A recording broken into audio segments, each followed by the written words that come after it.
I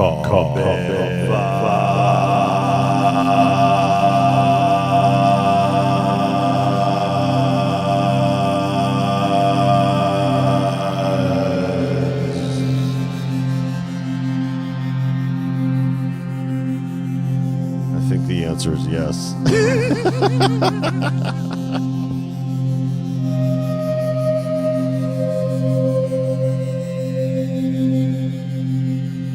I wonder how many people I lost with ending that playlist with unlike, unsubscribe. We'll see. We'll see.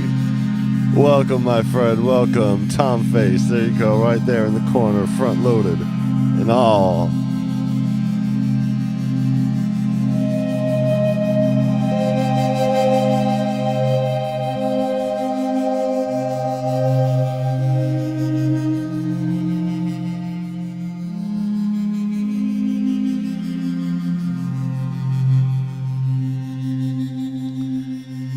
This is the first time in Viral Beats history that we have pivoted from a premiere that is linked directly to our live stream, not only in the video that we had it baked into, but also had it set up that way to where it recommends it on YouTube when the thing's done streaming.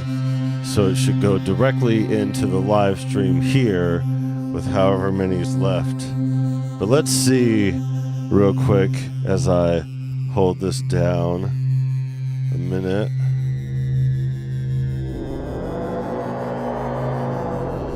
Yeah. So we could have ran that playlist all the way up. Boy, oh boy, there's a lot of editing, a lot of going through that. Check it out. Got the homie shirt from the record store.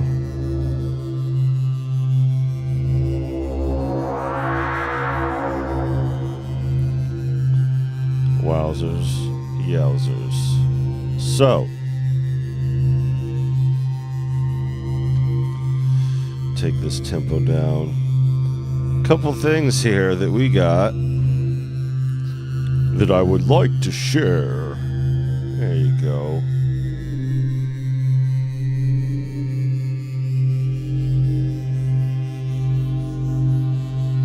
Here we go.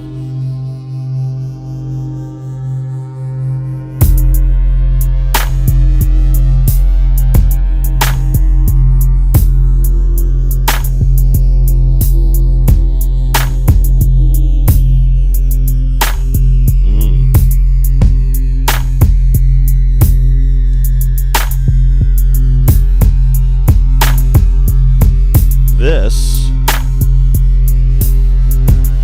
contrary to what you may think, is not the freaky Tussinn. Oh no!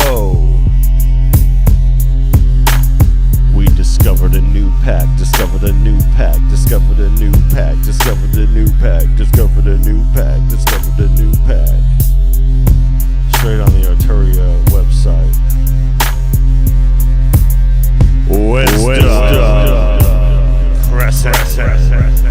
Welcome.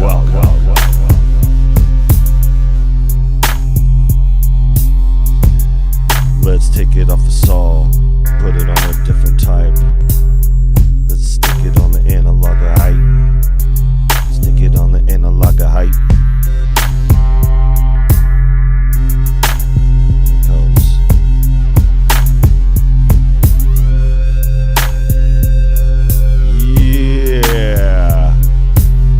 Guy's about to get loose after being tied up for a month. Shit, wait till you hear the story about what's been going on this side. Welcome everybody to the 4th anniversary stream. Although it says in our description that we've been on since 2014. That is a half-truth. We were doing other things. But since we started in this version of Viral Beats, okay.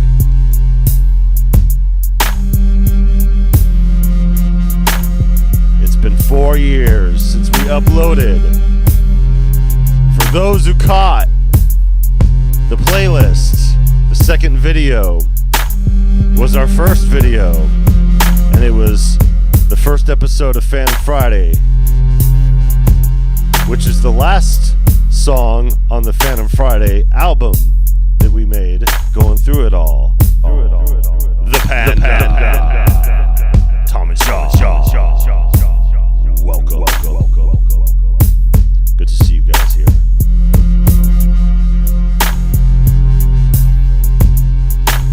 So,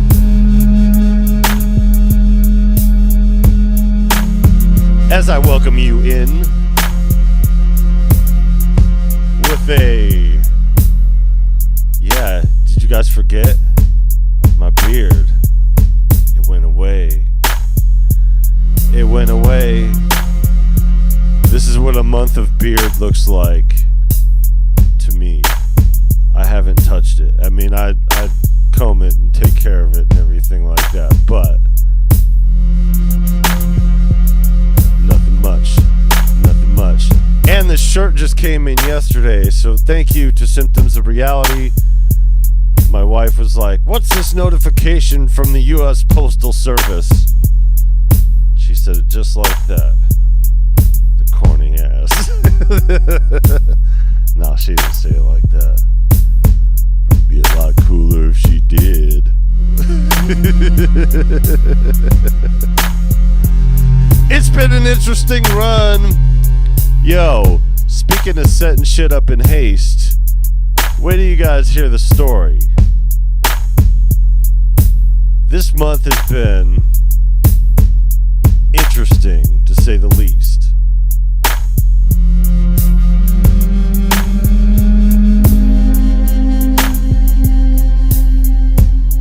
Uncle Chrome.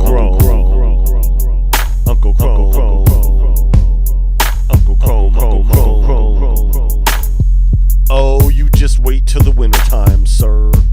It'll just go whoosh. And all of a sudden next summer you'll be like, what the fuck? Look at this, is a month's worth. This is what a month's worth of beard looks like.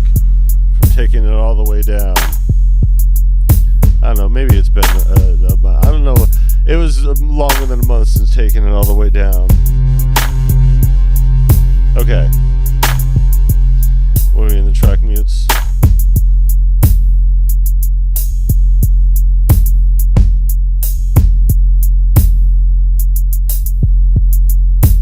Yeah. I kind of like that.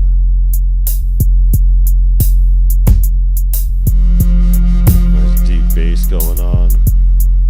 Okay, so today's the last day for the Akai sale, right? Most of these sales are going away, and they're going to have new sales coming up. But I don't think anything's going to be as deep in Akai. It's not going to be as cheap as it is now. So that's why we still have this. For those who remember, we're going to ship this off. Akai extended their sale time, and we've been beefing it up and getting our money right. Wait till you hear the story. Holy welfare check. I'm just kidding. It's nothing like that. Strike that from the record. But yo, crazy stuff. So last minute, last night, we were able to get the OP-X synth over here for $28. It's not going to get any cheaper than that. Ever. It's never going to get cheaper than that. So we got that. You know, I should have done something like that. Taken them. I don't know. You know, what are you talking, like a decades old beard? Like it was like 8.5 years, I think, total was the beard grow, right?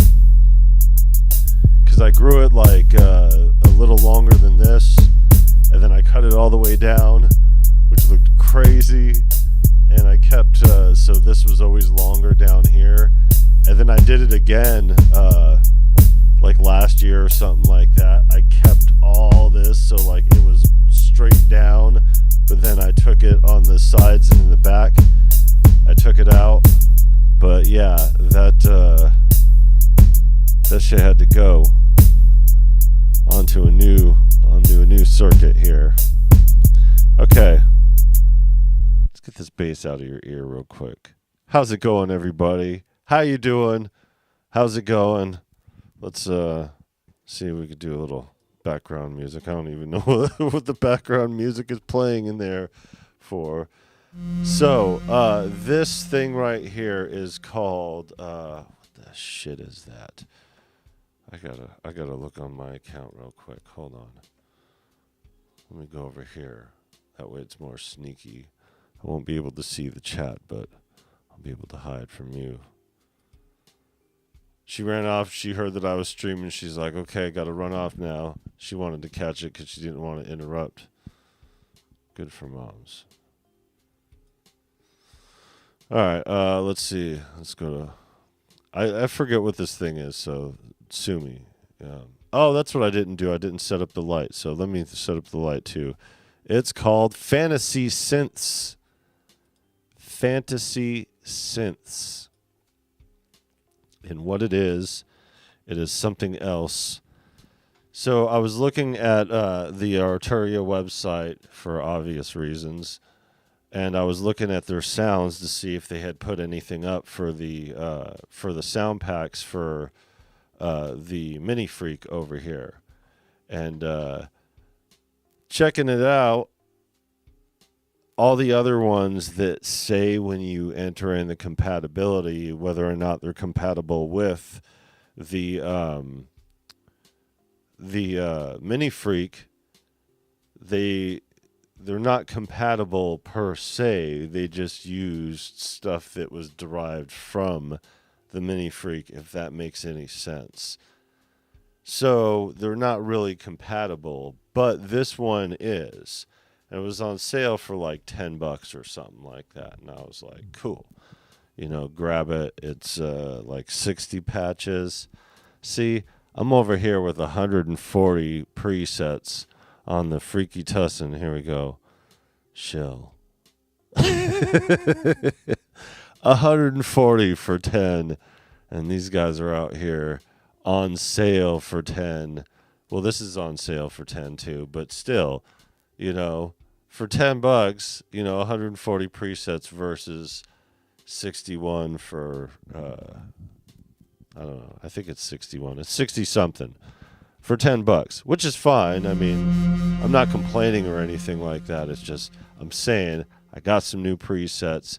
I put them in the MiniFreak last minute. I was on our friend This World Needs a Hero. I was on his live stream, and he was ironically going through the Akai stuff on his MPC 1 Plus. So he happened to have the hey, speaking of which, This World Needs a Hero. Welcome. What was that look for? Fuck out of here. Oh, wife looking at me.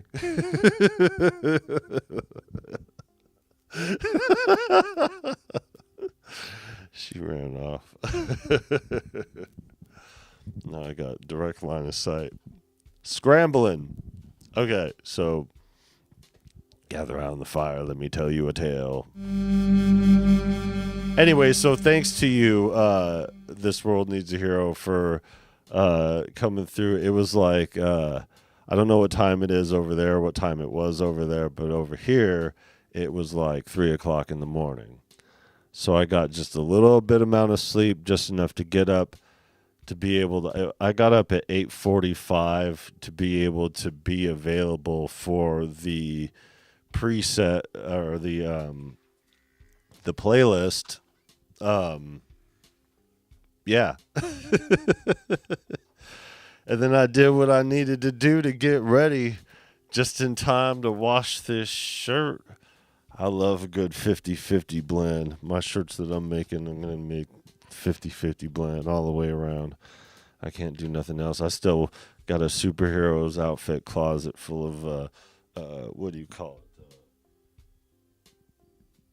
Sweetwater t-shirts. So shout out to them. David, welcome.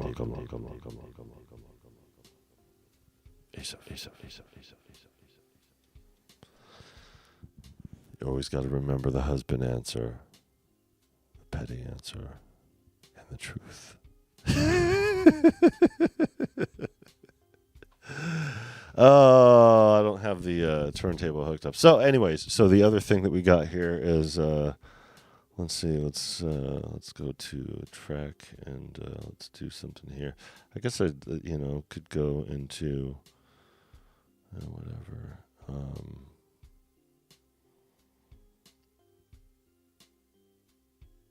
Will it just go into the plug-in part? Okay. No. Will it just show up on here? MPC plugins. Here it is right here. Kaplow. Okay. You guys got Kaplow, right? Kaplow? We're understood on Kaplow, right? Oh, yeah. Oh, that's better than I thought. See, This World Needs a Hero was demoing these last night. And I was like, oh, these sound great. And I was like, well, let me hook up this Keylab over here to the MPC. Oh.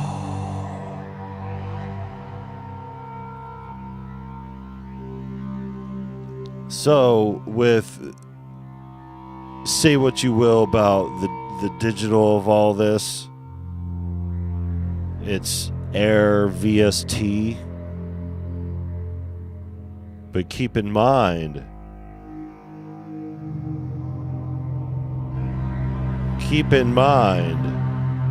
the MPC is running through an analog mixer,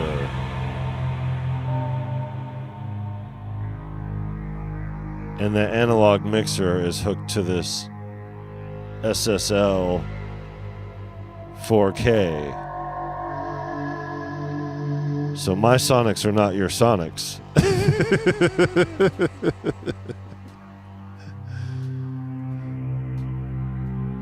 Oh, hold on. Let me turn off this. Hold on. Let me turn this off because playing stuff. Serious mode here. Okay, so to the right of me, the left of you, and I could see myself. Hi, self. I got the Keylab on a table over here. God, that really sounds nice.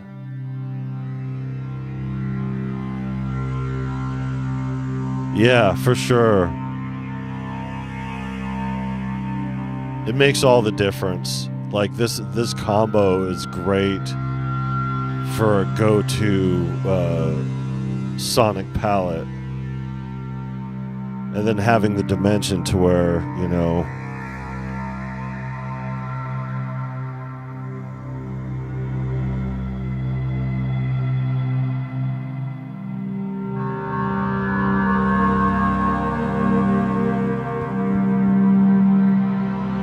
got the delay.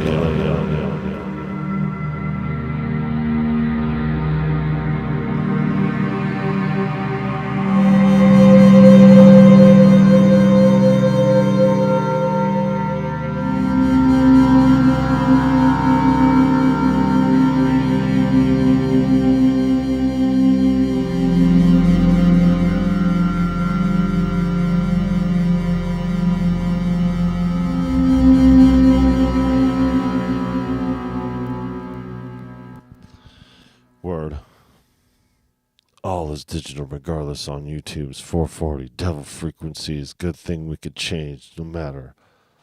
Change matter with thought. Yeah.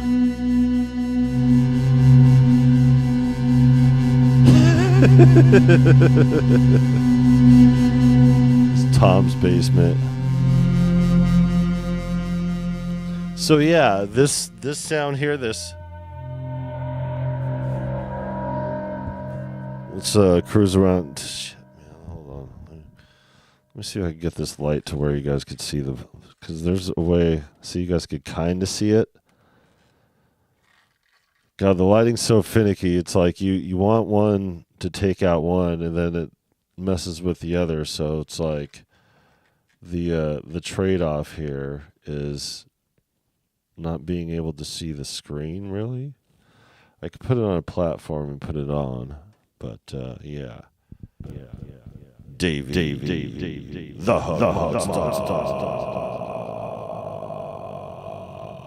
the shop where the muse was, that was at the Guitar Center.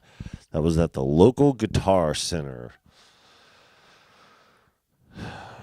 Yeah. God. If I had deeper pockets.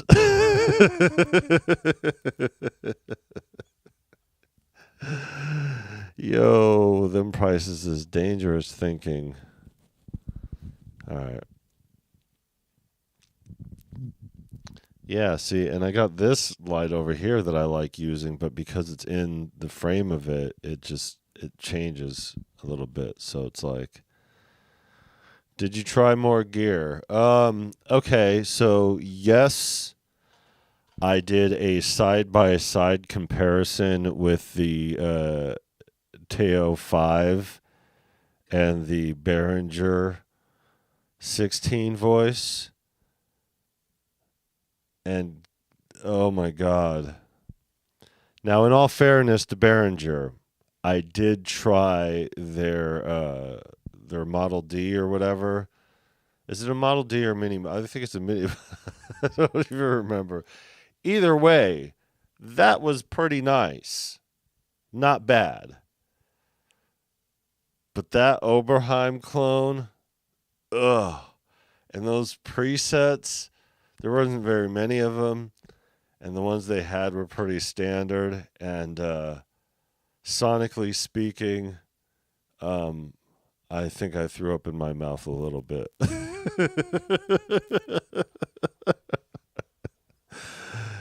All due respect to Behringer, but yo, that ain't it.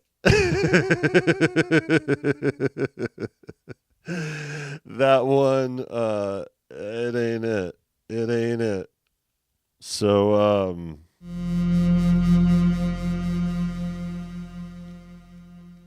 there was another one there too. Yeah, see, and that's the thing, like, I try not to fault, like, because with clever sound design, you could get pretty far in a decent synth, especially something monumental like that. But, whew. The feel of it, it's plastic, like, God, like these are old school, like traditional analog, like not exactly parametrics, but you know, it has a tactile feel that's like decent. But I mean, that's a thing. It was right next to an Oberheim, like bona fide, but sonically speaking, that 5 voice did a lot more than that 16 voice. And then hearing This World Needs a Hero talk about that, I was like, hey, those are my thoughts exactly. Rather have the Teo 5 for the win. Shout out to you, sir. Okay. I could play it on the pads over here. Yeah, it's just not the same. Gotta have a keyboard for that. Good thing I got one.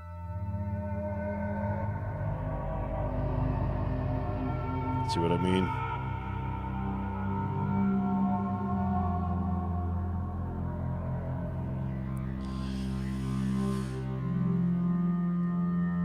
It's just, God, like,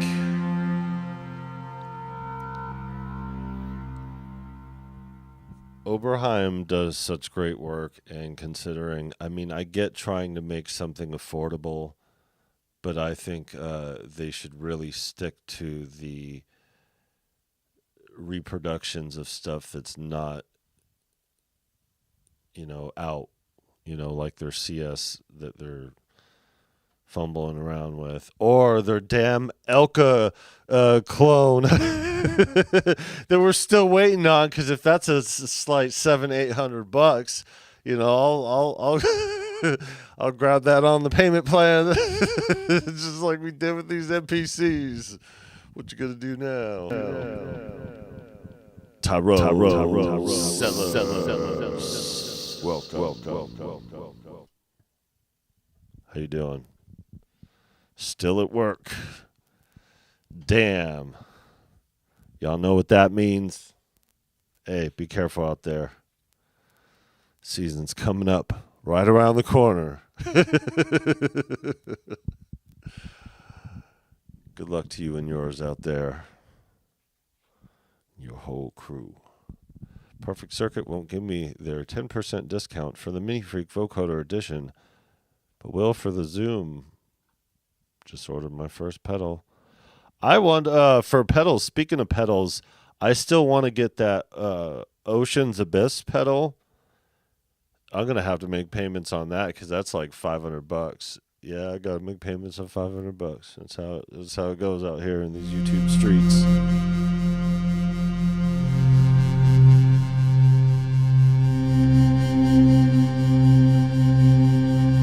How many people you think we lost over the unlike and subscribe thing?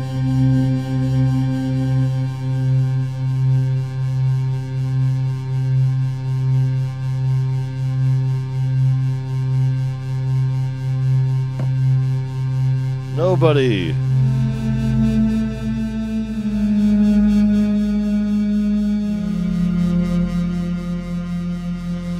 All right, so all these other presets over here. Is this the one you were on? World Needs a Hero? Man, I need to cut your name down. I can't just say this world needs a hero.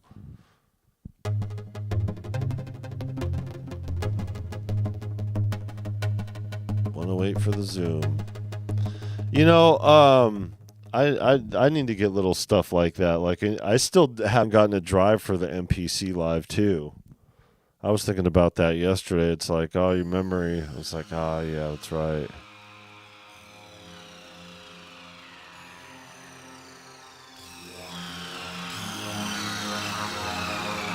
There you go. See, I should have had the overhead camera, but I couldn't set up in such a way. I'm over here tucked away in the corner.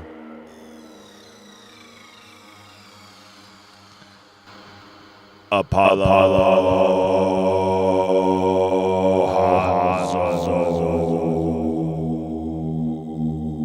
Trying to mess with the OPX4, but the TO5 wasn't having it.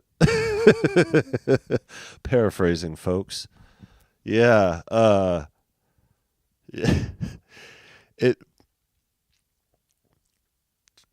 I'm wondering if I'm being overcritical of the Behringer 16 voice because of the quality of the Oberheim, regardless of cost. I get it, trying to make something affordable, but Oberheims are still kicking.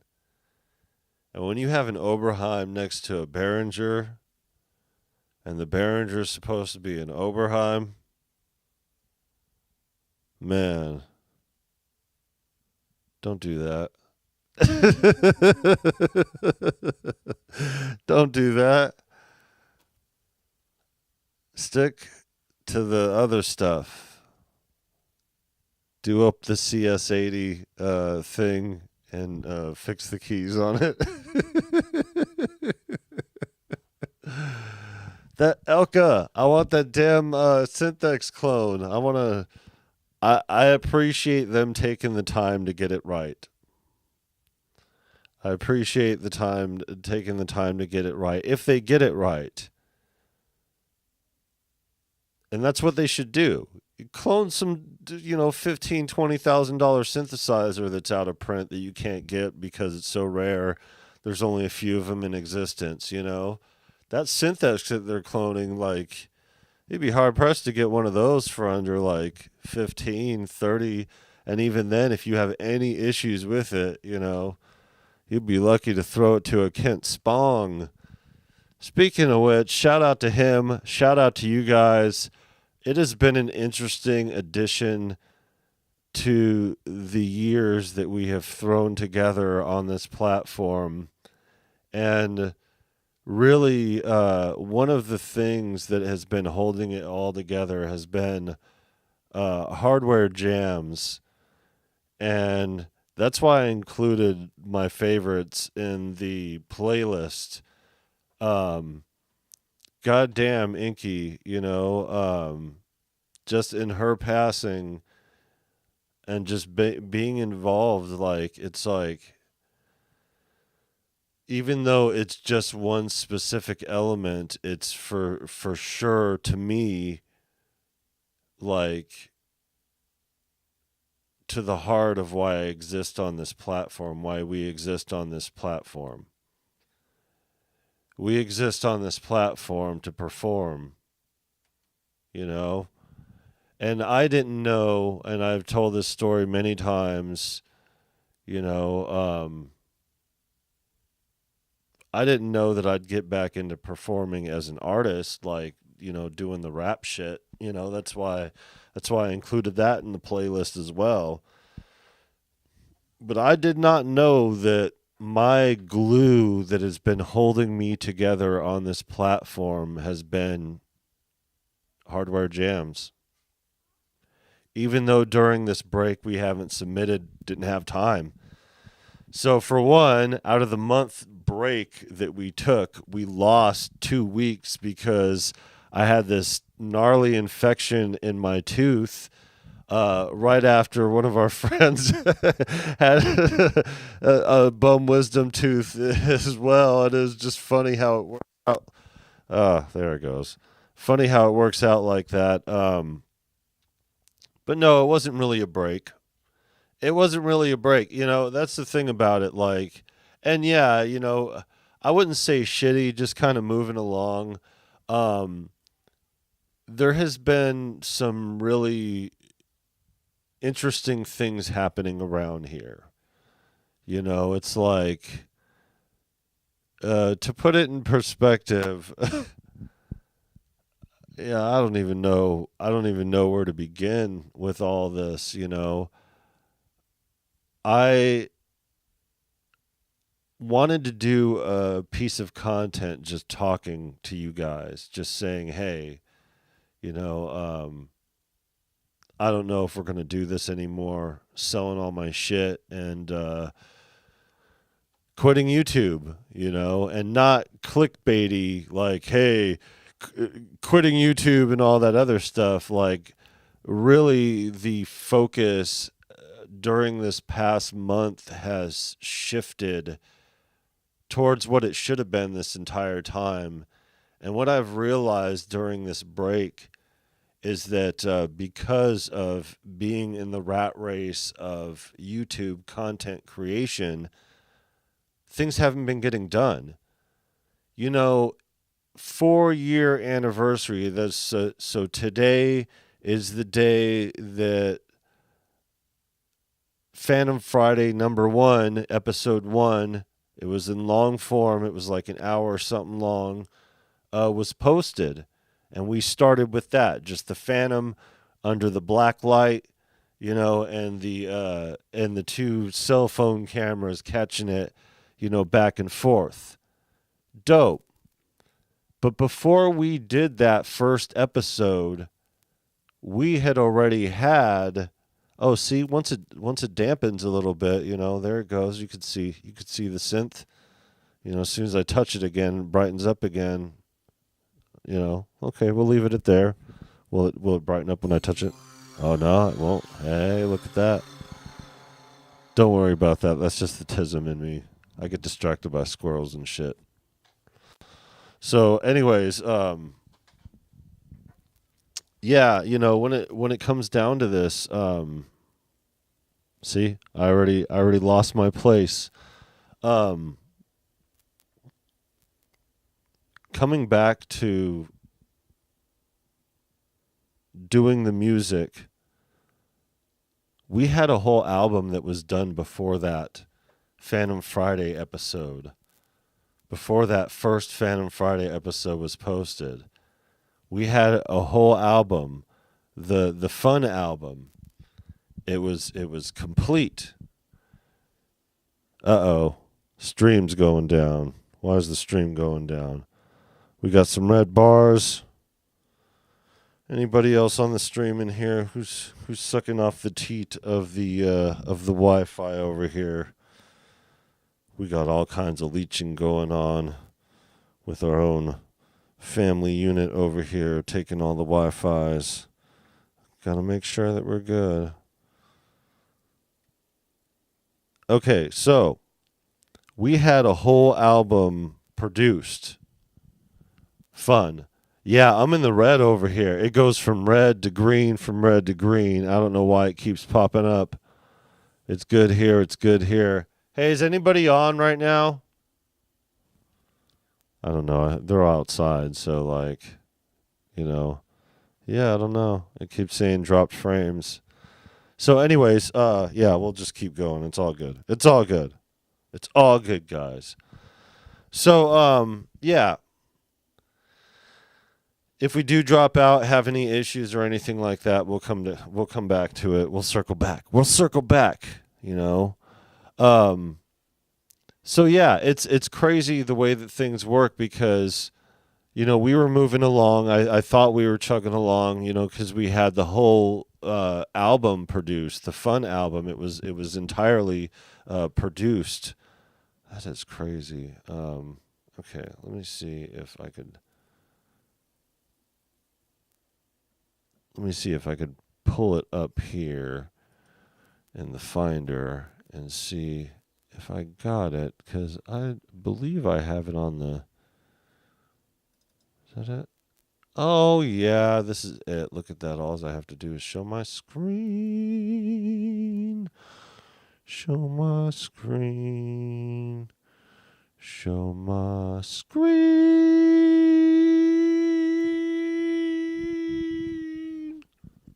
Sorry. I've been practicing my voice. Fun. Phun. If you guys know on this platform, every time I say the word fun, I do it with a Phun and it's always capitalized. There's a reason for that. A lot of you guys familiar with the channel know what that reason is. As you guys saw me with the glow sticks on the roller Tussinn, over here. Yeah, it's crazy how things go. So before that first episode of Phantom Friday was posted, we had this completely produced. We still have all the beats made for it, ready to go. Some of them have choruses that we've already recorded to them. Some of them we have written. Apple Pie is the first single on here. And Apple Pie was one of our first songs that we did that we posted over here. So, fun. Phun. So, fun is a group of friends here for those who are uninitiated or unfamiliar, in Phoenix, Arizona, and just became Arizona's biggest party crew in the late 90s during the rave scene. And boy, oh boy, do we have some parties jumping off. So this whole album is about everything that we did. setting up the turntables every weekend, 4 of them, and doing that, having partying. It's crazy stuff. A lot of jungle, a lot of drum and bass. Lots of jungle, lots of drum and bass, lots of cool stuff. Where's my other phone at? Man. Oh, man. So I thought that we were going to do this channel here and just do this album on the channel. And that was going to be that. Even though we already had the Fantom and everything, we're like, okay, regular content, Fantom Friday and everything. After a while, I realized that there was a need to go through the workflow of the Fantom, so I did a Fantom review. And I started getting more into the idea of content creating just because I've watched a lot of, our friends, some that we've severed ties with and, some that we've maintained throughout the years, go through the rat race of content creation. And, it worked out. I certainly thought, especially in our niche of a niche here, that my music would be taken serious enough just by having the Fantom alone and being able to produce on it, because there's something to be said about having the workflow down on a flagship keyboard. Now, it's not really like a certificate of achievement or anything like that, It's not anything to be slapping hands and giving trophies out or anything like that. But there's something to be said, There's a niche of a niche of a niche happening, and that is the niche that exists of people who actually even own flagship keyboards to begin with, because to jump in the pool and to have one, it's quite the spectacle. But, it's all like a group of people, and that's when I really noticed the first sense of community on this platform. But my contention with the Fantom and my novice in, doing content and lack of proper equipment and all that other stuff, even though I got some things out the way that I needed to, I was really rough around the edges, the way that I spoke on camera, I really was loose with it. Just thinking, hey, people who watch this channel, they're going to they're going to enjoy it for that or whatever. And even though that is the I don't even think it's the highest, I think it's the second highest most viewed video, I still leave it on there because there is a lack of content out there, and we have put out the most Fantom content. So here's where we messed up. Check this out. Oh my God, I don't even want to show you the example. So mess up number 1. The leading song on the Fantom Friday, here, go away. The leading song on the Fantom Friday album, arguably my favorite beat out of all the Fantom Friday beats. I noticed in it, though, and I thought it was at first the way that it was came out on the other end of it. I noticed, though, that it was it had a couple points to where it was poppy, but it was during the transition, so I thought it was because of something maybe slowed down in the connection, running DaVinci or something like that. I just didn't pay it any mind because it was real subtle. It didn't seem like a lot. But then I ran this playlist and put it on the playlist as the first Fantom Friday up there, and I was like, man, I could sure hear those pops. I took it all the way back, and it is in the recording. So rather than fix it with the tools that I have because of lack of time, I instead, because of putting the playlist out and needing to put it out the day that we are doing our live stream so we could kind of pivot from one to the next, Yeah, I pulled it.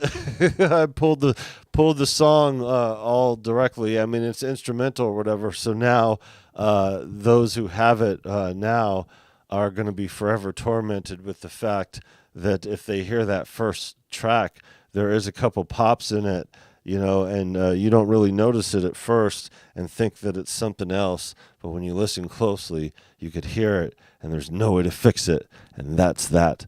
With the way that things are.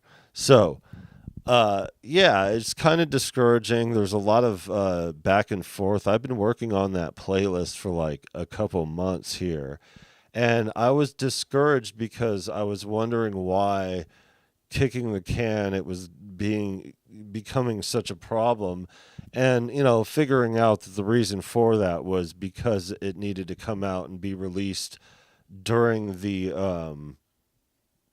4-year anniversary stream. So it's kind of one going the other. Those pops make them a collector's item. My wife was like, does it make it vintage sounding or anything? Like, I was like, no, because it's only in the very beginning and never again after that. And then I went into the recording, and the recording that I got directly from the Fantom that I recorded into Studio One, I recorded the drums, I recorded the snares, and then which is a part of the the drums or whatever. So and then I recorded all the pieces of music together, and for some reason I didn't have that particular project stemmed out in Studio One.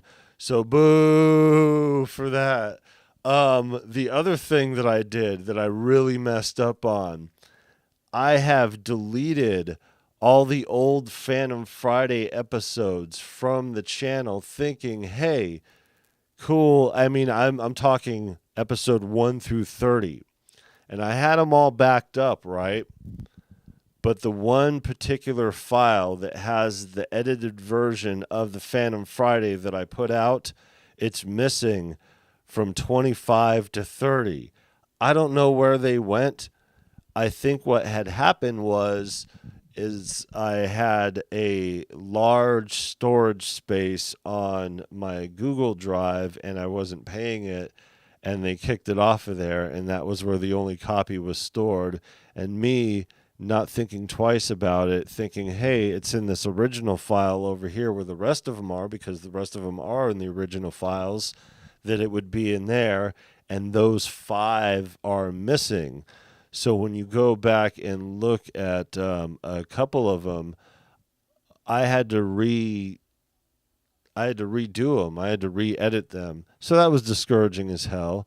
So like, boo for that. So I lost a whole bunch of content that we otherwise posted, and a lot of stuff that is on that playlist. And I'll put it in the description or something like that, so you guys can listen to the playlist at your leisure. But it's 2 hours and 59 minutes of not everything that we've done, but it's about 5 or 6 pieces from every single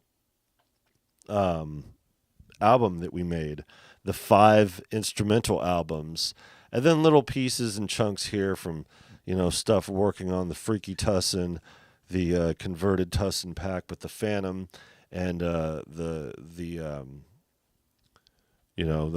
other stuff, little bits and pieces here and there. So it's an interesting thing to put together a playlist like that. But the most interesting thing, and this is where the discouraging part comes in. Let me get a sip of this water because you guys could hear it too.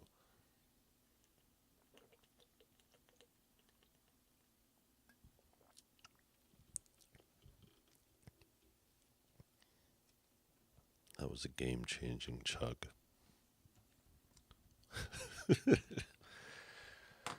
Okay, so here it is.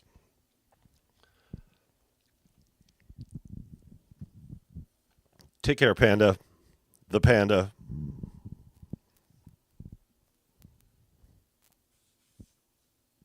Cheers, Sam. So, looking back, how many other content creators in this space, and I don't mean to big up my ego, and I'm saying this without ego, how many within this niche of a niche of musical space, whether you want to call it production tube, synth, jamming, whatever, whatever category you want to put this channel in.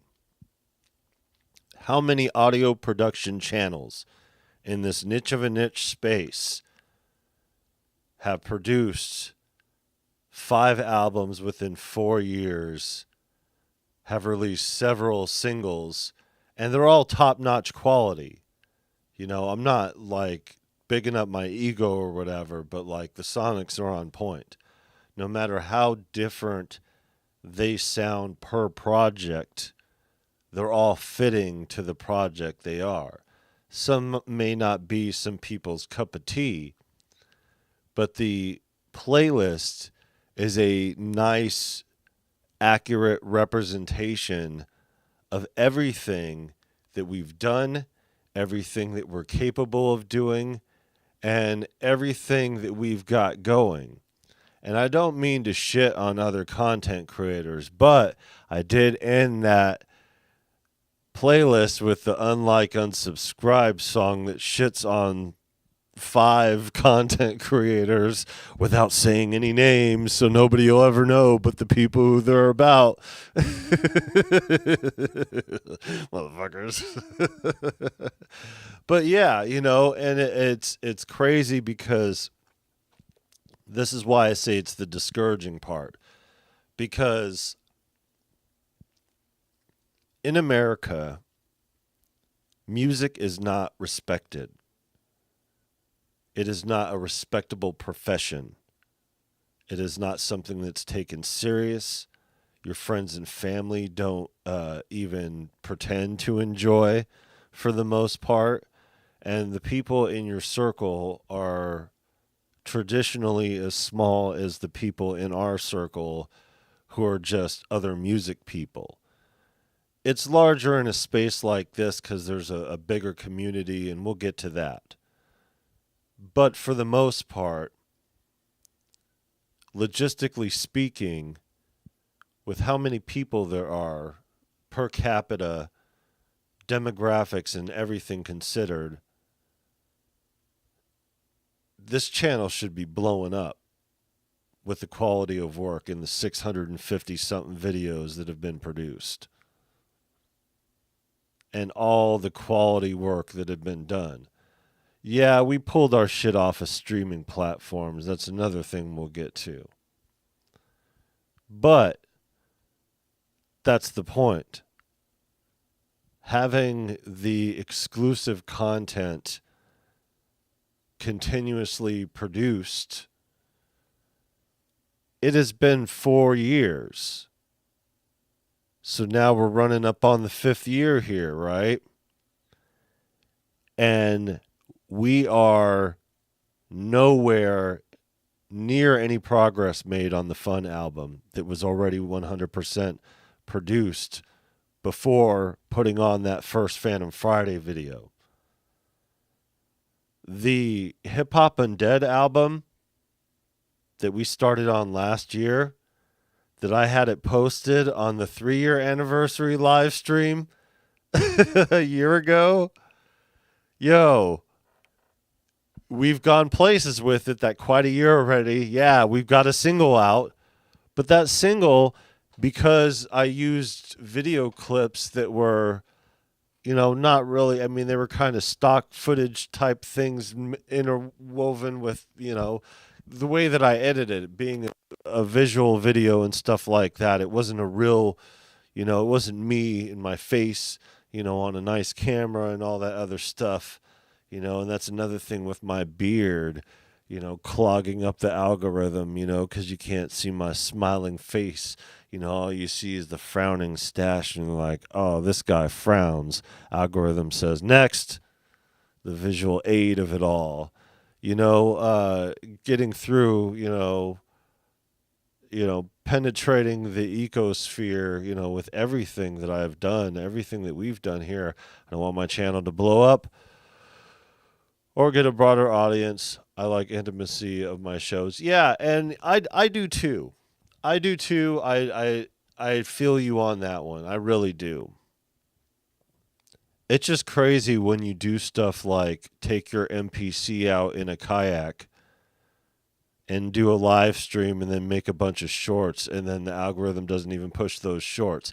Yo, to put it in perspective here, Lil Tussinn in his channel, he put a thing up here on his Ear Twirl Party channel.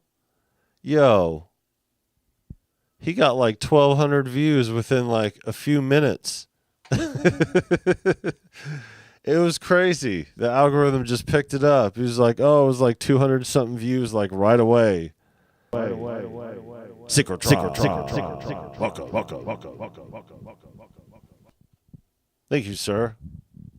And this is the community here that really keeps me going, because being in America where music is not a respectable profession, trust me. Trust me, even with a degree in audio production, you ain't shit. There's no stepping stone or, one of these, it's just, yeah, there's no artist development. Everything's a popularity contest. It's about the numbers. And the zeitgeist is similar to that effect, with the equipment and stuff like that. But, I've made some contentious content about Roland, and it's not just me doing the contentious content and being honest about their stuff and what they've done with the Fantom, that was an insult to all Fantom owners and, to potential customers alike. Because it cost them, not only will they not do business with me, but other companies won't do business with me because of that. No matter how much promotion I give to Kai or, Arturia or whatever, I gave Arturia the chance to release the pack directly. And what the crazy part is doing the Freaky Tussinn, the picture, the thumbnail's like right up there on the thing, and having this other one that I just got last night, it's not even up there on the thumbnail. I'm just like, geez. Amongst my many mottos, music is a wonder hobby and a lousy profession. Yeah, true. Yeah, and, that's the thing about it. Not understanding at the beginning of it because I thought we were just going to go through and do the album. The Fun album was largely instrumental. Some of it was going to be, artist-wise or whatever. I was going to do my thing and get down. It was going to be just the only thing that I was going to do musically, and then that was it for me rapping. I thought that was it, and then Creax came through with the broccoli drill, and then, I started, started getting in my rapper bag and just was like, unzip it, I put it on a table, slip it to the sides, I'm about to get a halo. When I get the right angle, you're fucking up bales, stick to the vein rolls. I really got into that song. And even though it's not done yet, and that's another part of it, doing everything that I've been doing here, that we've been doing on this channel, yes, that's why we exist primarily in a live space. But when we don't exist within this live space, we're working on content. And that content that we're working on takes a long time, working on scripts, editing things down. There are edits that just never go out there. I got videos that I put on the Discord, which is exclusive to the members, that will never go out there. Excite Audio released a synthesizer yesterday, and now that we are joining the big boy club and have the 2,000 subscribers, we were able to get approved for the Plugin Boutique affiliate link. And with that comes NFRs and stuff. I think that's what they're called, whatever. Yeah, and the thing about it is that as much as I like demoing stuff and demoing product, I do because I understand that people want it.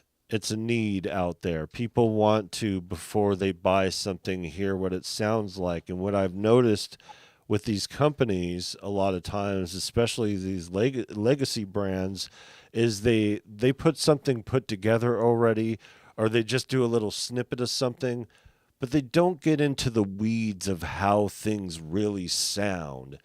No matter how many demos they put out there, it's not enough because they never really get into the weeds of it. They're like, oh, well, this patch over here, and they'll spend more time talking than they will playing.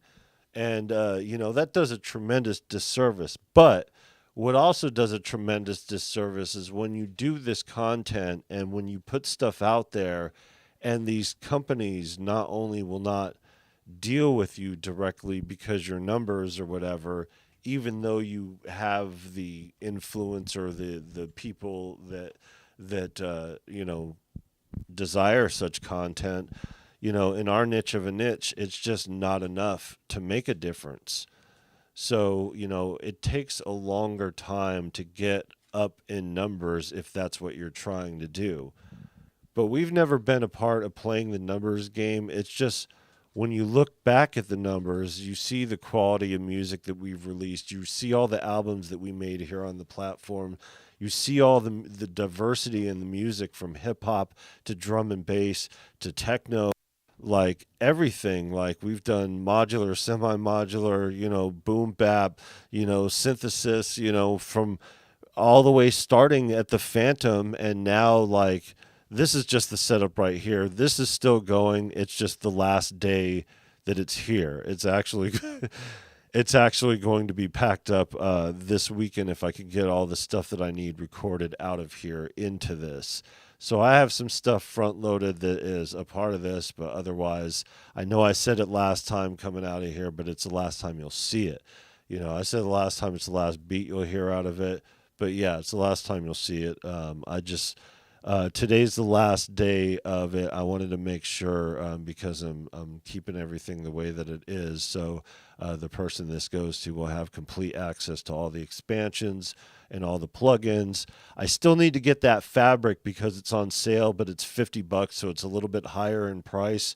But it's traditionally $250. When it goes on sale, it usually doesn't go on sale for anything under like $125. So like, it's never going to go lower than this. So got until midnight to work that one out. But yeah, we'll see what happens. We still have the Vancouver Arts and Music Festival. So let's get this before the stream hijacks us and tells us that our frames are going to keep dropping as we go through this. And apparently I need to change out the cable, but I could hold it directly. Hold on, let me get a sip of this water.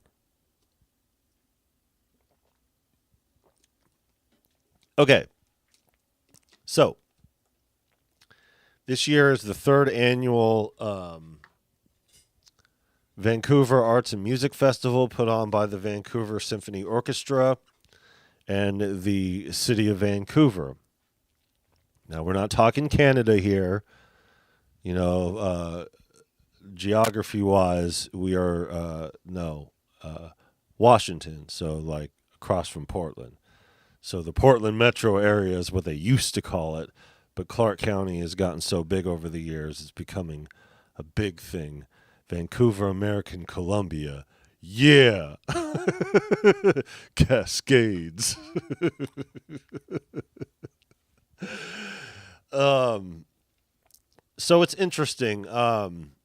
Now, I was going to do daily blogs of how things go. Today this, today that.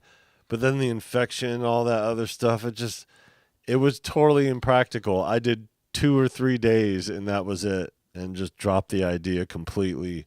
We went to the blues show at the Sunday concerts.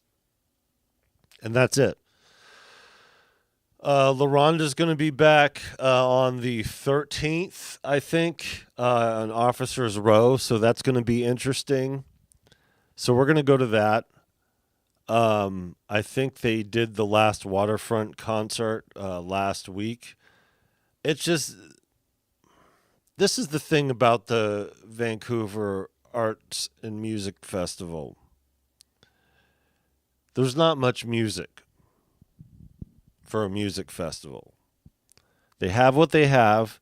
They are very prideful of their symphony orchestra because it's a big achievement for a city to have a symphony orchestra.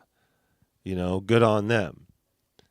And I understand getting into arts and fine arts and everything like that, but it's just a different crowd. There's no electronic music there. School of Rock has a presentation. They're actually going to do a band. School of Rock is like this. It's kind of like set up the same way that karate is a little bit, you know, but it's teaching musical instruments and stuff. They don't have synthesizers and stuff. I was talking to them about that a couple years back. And yeah, we ended up going to South Dakota last year, and it was totally different. Take care, Uncle Chrome. Thanks for coming through for sure. Yeah, I appreciate you. Thank you. Thank you. Yeah. So yeah, Ronald's Records, they have been in contact with the city to try to get something more local. Because the thing about the Vancouver Arts and Music Festival is that even though it is pretty big, I think they said that they got 30,000 people last year, but you're talking 30,000 people within a 4-day event. I mean, they're probably counting people, you know, as they are, you know. So peak time would be Saturday, you know, morning or afternoon would be peak time to be there. So we're going to go there tomorrow when they start the events. The events are not tomorrow, today. It's today already. Today. So it is currently 1:07 p.m. West Coast Pacific Standard. And that time here, 5 p.m. is when they're doing the opening of the Arts and Music Festival. We want to be there sometime in between 4:30 and 5, which means we have to roll out of here at 4. So we have to wrap this stream up in like an hour or so. But it's just like last year, you know, it's more chat, less splat. There's a lot going on, and there always is a lot going on, isn't there?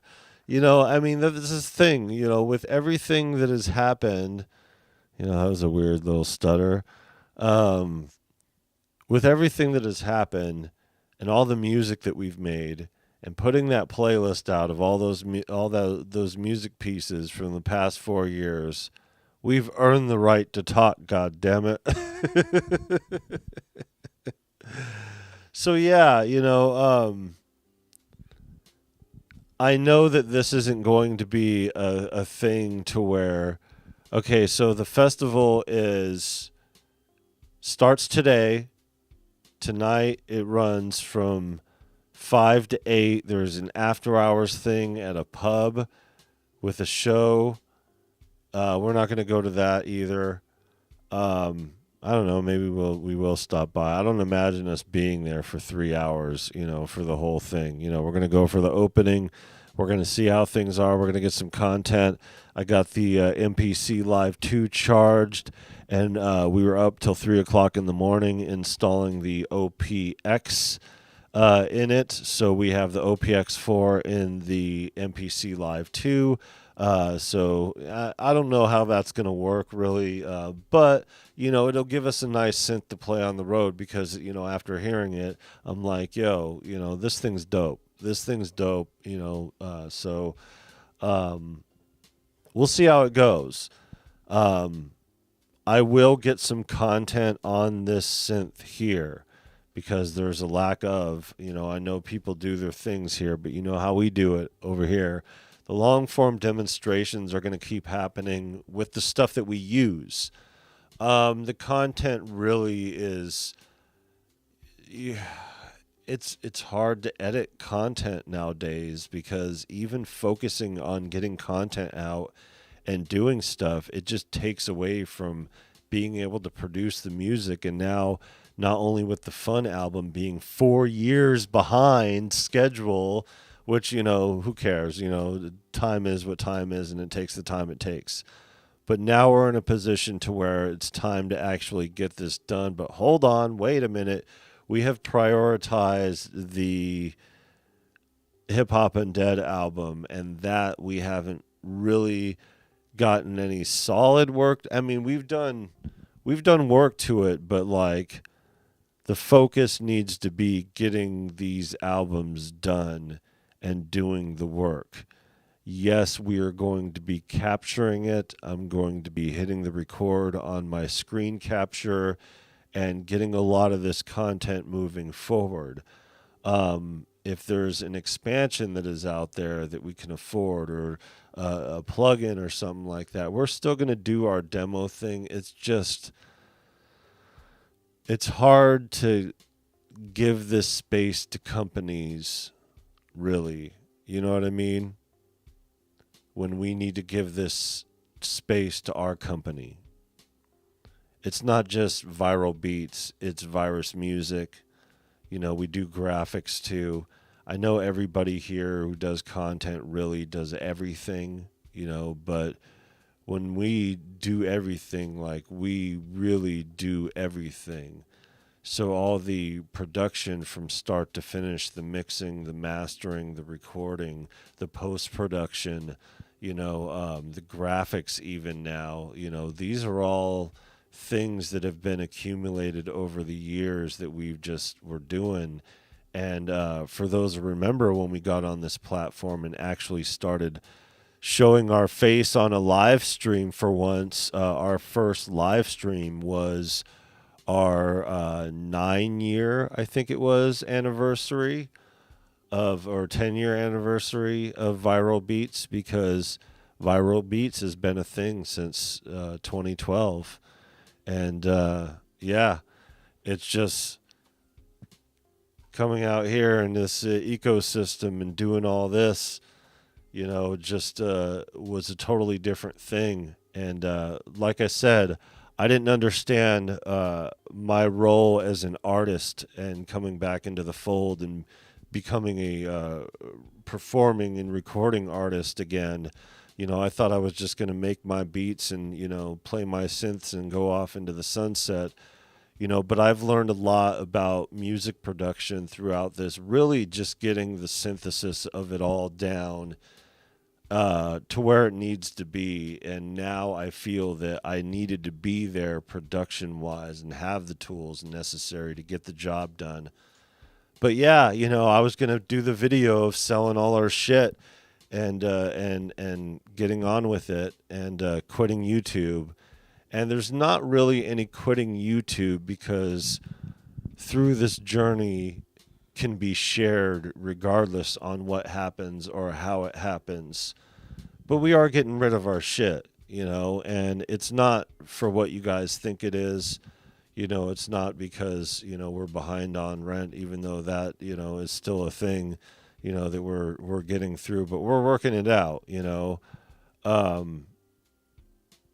It's just, there are a couple of things that need to happen here in the universe. One of them is my two sons meeting each other.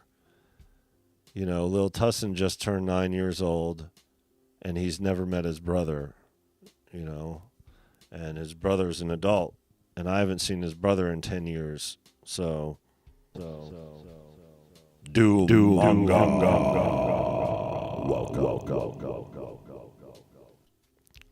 we've been back and forth. I've gotten plane tickets for him like 3 times, you know, and you know, bailed out for, you know, various reasons, you know, a lot of it due to his circumstances and everything like that, stuff coming up. And, you know, it's time.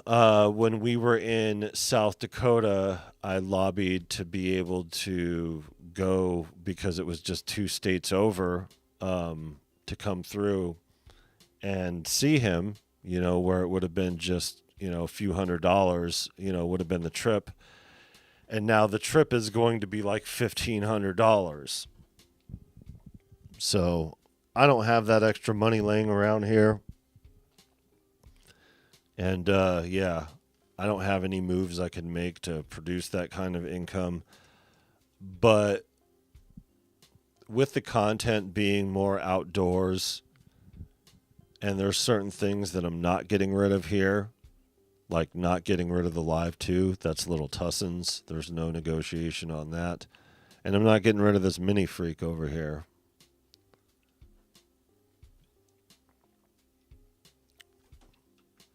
The rest we'll see about. Maybe it won't be necessary. Who knows? This world gets crazy sometimes. But yeah, understanding the space a little better now from being on it as a content creator or influencer, however, you want to put it. We've just been doing our thing, but a lot of our thing has been dictated by what is being released to catch those algorithms, what's being released. In doing that,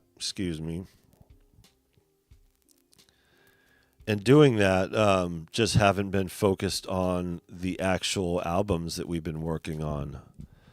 But it's not only that, and I mentioned this before when we were talking about it, the other stream, having the last stream that we did, really. We're getting into more of a performance space. Jonathan. Welcome. It's funny because that Eyelids track just lives in infamy forever. And I put it on the playlist, and I'm like, man, JRC killed those notes. Just such perfect, take us to church type shit. See, this is great. This is a community at large, And, that's what has been holding me together here on this platform. But here's the rub here. It's not just being out there as an artist. Because I have the ability to do everything and, skilled at certain things like mixing and mastering and shit like that. Like, it takes a lot of time and effort to get a full project done, especially because I'm also the producer of said project. Everything in my head is being spilled out, and how, just following the music and where it goes and where the production leads and what we're doing and all that other stuff. That's the move, that's the move. And we're going as quickly or as slow as the universe dictates. So, I have a little rule here that I don't get upset over losing time. I just pivot to something else and understand that the pivot is the reason why the time is lost, and it's not really lost if you're learning from the experience, because there's no such thing as wasted time. If you're learning from the time that you have lost, it's not lost or wasted time. It's the most valuable time that you could ever spend. And when you figure out things like that and you understand the course of things, and music is timeless. And with music being timeless, I've made some timeless songs on Genetic Mutation. Speaking of full albums that were completely, done before everything. Let's see. Let's go into. Did I not put it up there? I didn't, did I? Wow, what a joke. All right, well, here we go. Hit him with it. Kablam! This is the COVID album. Which isn't a COVID album at all. You know, during COVID, everybody released an album. Musicians had to stay inside, so they're like, hey, you know, stay inside, might as well get in the studio and, you know, hit things up. I ended up releasing this right before a lockdown happened, so I wasn't able to tour it. I wasn't able to do anything out there. It just kind of got lost out there. I still get paid royalties on it. It's on all streaming platforms, but the sonics are not good, or not as good as they should be.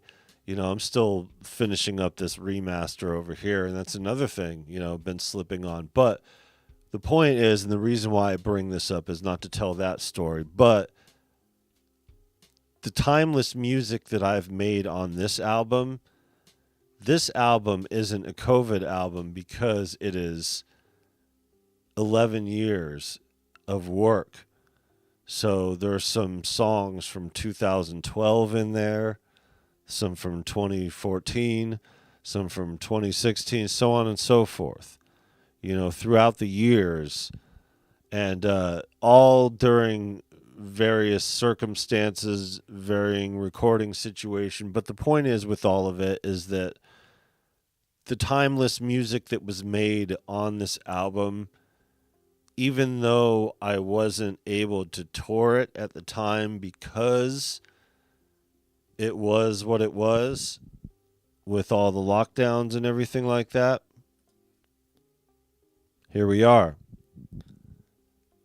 When music is timeless, you could always perform those timeless songs. I have all those songs on there I could perform in a live situation. I have the list that I've been working on and getting my live set together. So not only do we have the music that we made here on the platform as an artist with the Quite a Year Already, You Think You Know, and even unlike Subscribe, you know, as contentious as they may be, they fit the narrative of people who are contentious with content creators because, let's be honest, these content creators out here fucking suck. You know, they got like 100-something videos and a bunch of subscribers in the hundreds of thousands, and over here, you know, don't even be posting videos on a regular basis and somehow reap the benefits by clogging up the algorithm with their bullshit, you know, and it squeezes out the space to where the music space becomes shadowed and overshadowed by, you know, the group of selling.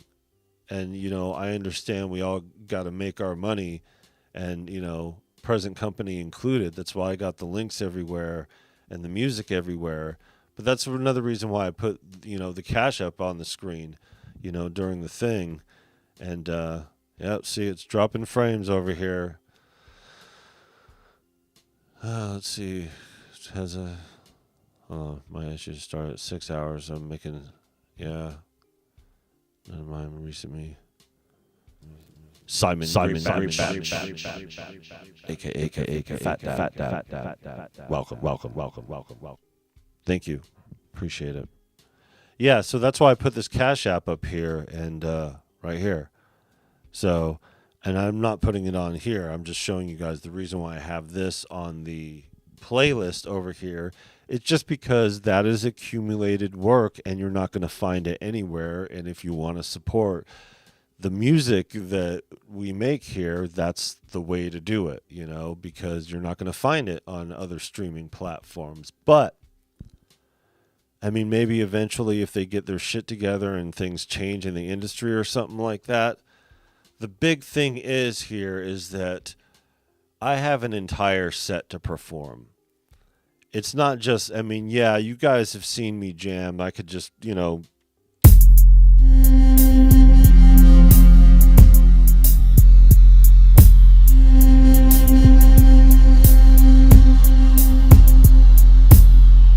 I could do whatever and jam, and it'll come out and be nice, be dope, whatever.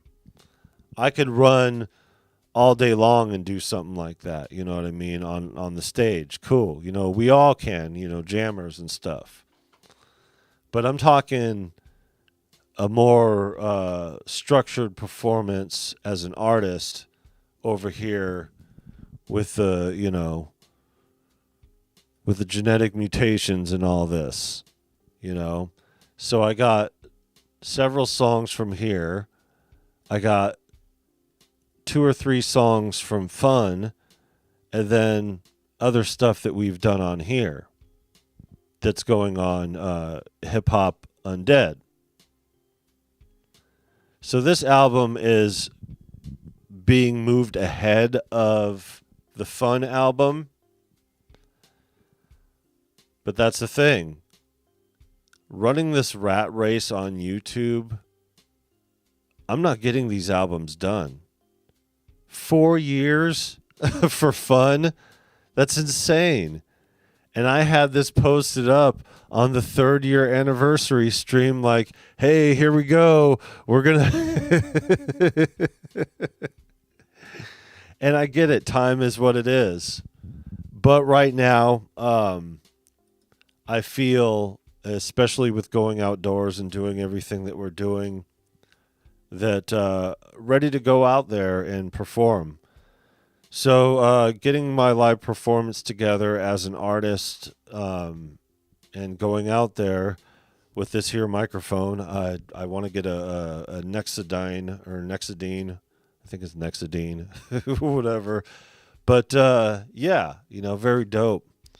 Like the difference between me and Movement 81 is mine is totally unstructured and theirs is sublime. Yeah. They're a good group too. That's what me and my wife would be if she would get her shit together and pull out a synthesizer. She's far removed from that right now, But yeah, I love their stuff, every time. They got a good energy going, Yeah, and that I'm glad you make that point to JRC. I stopped posting on YouTube. It's a disaster. So it's trying to turn my work into a hobby, piss on YouTube. Yeah, and that's the thing about it. Like,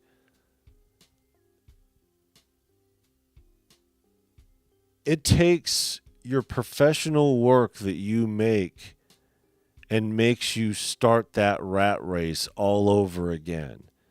If you don't have an audience to import, you don't have those numbers coming through, then you are reliant completely on their algorithms to do what they do, which they want content fed constantly all day. And I'm going to test that even more because I got a daily beat coming on this that I've already got content. I just got to edit all the videos. But doing the jams, that's what I mean about being American. I don't mean that as a source of pride. I don't mean it as a source of contention, even though there's a lot there. But the American musician is not respected. It's not a respectable profession. There's not a structure out here that, even though there's an industry that dictates how things are structured, there's not a structure that exists out here that helps musicians get along other than you just going to school and figuring it out. One of the most beneficial things that I did in my career was go to college for audio production. I didn't need it at that point as far as like my career went, but it was super beneficial long term, and the short term I did get a lot of work because of it. I got to work at the recording studio. I got to work doing live sound, and I understand what I understand now sonically and how to get the sonics where they need to be because of that experience, because nothing does better than being there firsthand, and taking this break really has made me realize the tangible, realization of, being up close and personal and performance. I've always understood this, that the end game is live performance. Once you have the songs together, it's one thing to make a song and have it out there, but can you perform that song? That's where all of it is, bread and butter. You know, there's a lot of structural elements that are, you know, at question here in the States, integrity-wise. And what I mean by that is that there's a very specific set of standards when it comes to performing. And the opportunities are limited, you know, and regional at best. And there's a reason why the Pacific Northwest doesn't have very much music, even though it seems like it is, because Seattle's popping off. They're like, oh, go Seattle. Even Spokane's getting some, yeah. You know, and there's events and stuff like that in Portland. I read an article the other day about how Vancouver is kind of outshining Portland's music scene because they do this thing that they're doing during the summer. And what they're doing is, you guys are fully aware because I've been going on online with it, you know, and live and stuff like that. And yeah, so they got the concerts at the waterfront on Thursdays. They got Fridays at the Officers Row. And then they have, you know, which is like Vancouver Historical Barracks and stuff like that. And then they have the Sunday at the amphitheater that they have there. And, you know, the acts are okay. You know, some of them are really good, you know, but only one or two, you know, are our cup of tea. You know, that, you know, Curtis Salgado, you know. But the algorithm killed that. I got less than 60 views from having a view backstage of the event, you know, and perfect moments caught of the guitarist doing his solo, and then Curtis doing his solo on the harmonica. And the algorithm suppressed that because we're not a blues channel. You know, it's like I can't even put blues on this channel because we're a synth channel. And, you know, it's like the way that the algorithm treats your channel, depending on your history, you know, is really dictated by the content that you put out there. So there's something to be said about reformatting and repackaging your content. And, you know, I've been really considerate of just deleting the lot of it, you know, and starting fresh and being like, hey, or just making it all members only and just, you know, putting it under that paywall and be like, hey, if you support our work, here you go, you know. But I don't think that's fair either. You know, I really don't think that's fair to the person because, for one, YouTube isn't ingested that way. You know, and yeah, we've got friends that we could ask for help here and there, but that's not the rub here. The thing is, trying to make a significant impact musically isn't even as big of a goal as just trying to maintain a standard of living.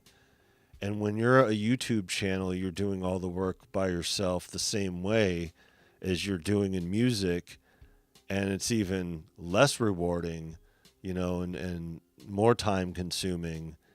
You know, you got to pick, you know, are you going to do the music or are you going to do the content? We have always done the music.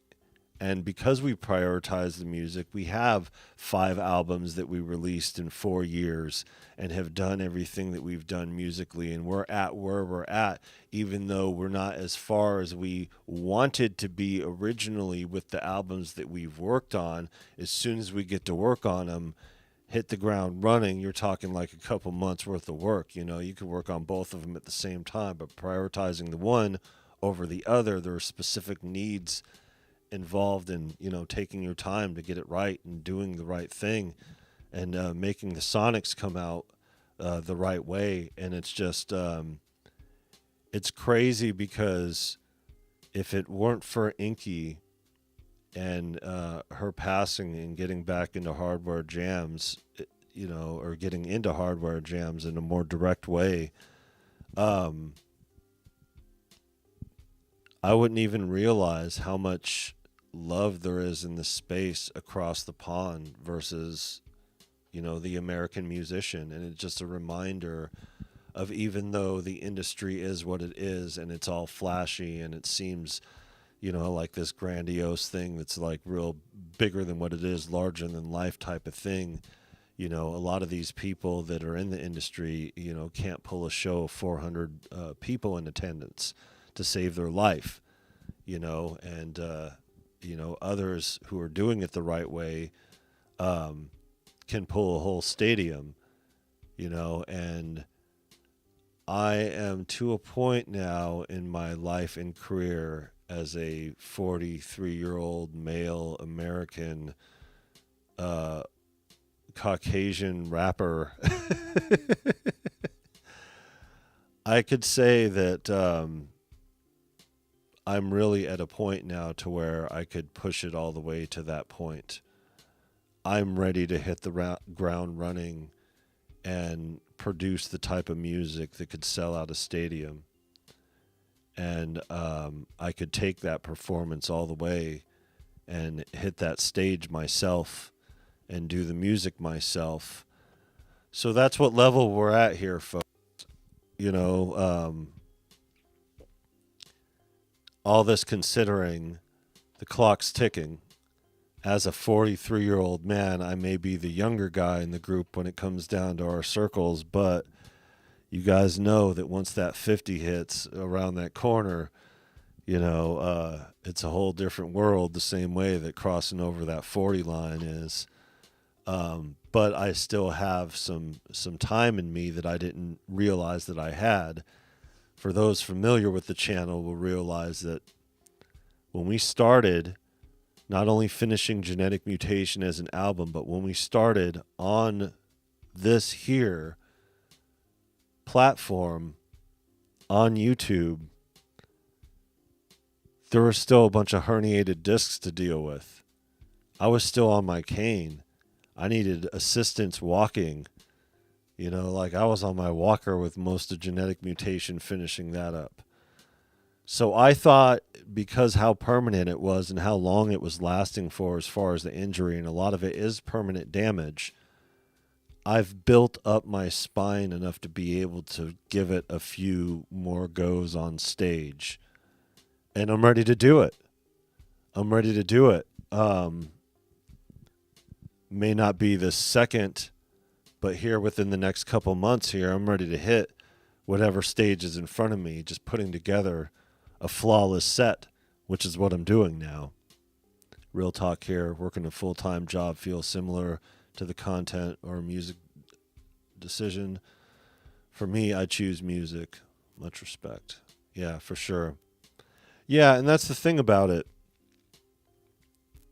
Even with all these pivots that we've made here on the channel, doing things the way that we've done, the music is still there. It's just, without the numbers, it's not going to be received the way that it needs to be received. But if anything should mark as a business card or a resume or anything to reflect upon the work that has been done here on the channel, that playlist is it. The playlist is definitely it. Let me get this going here. I'm gonna put it up. And let's see. Copy. Yeah. Direct link over here.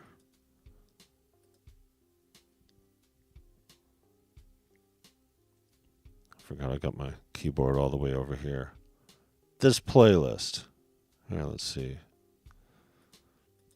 And I guess I should have done more. My thing is that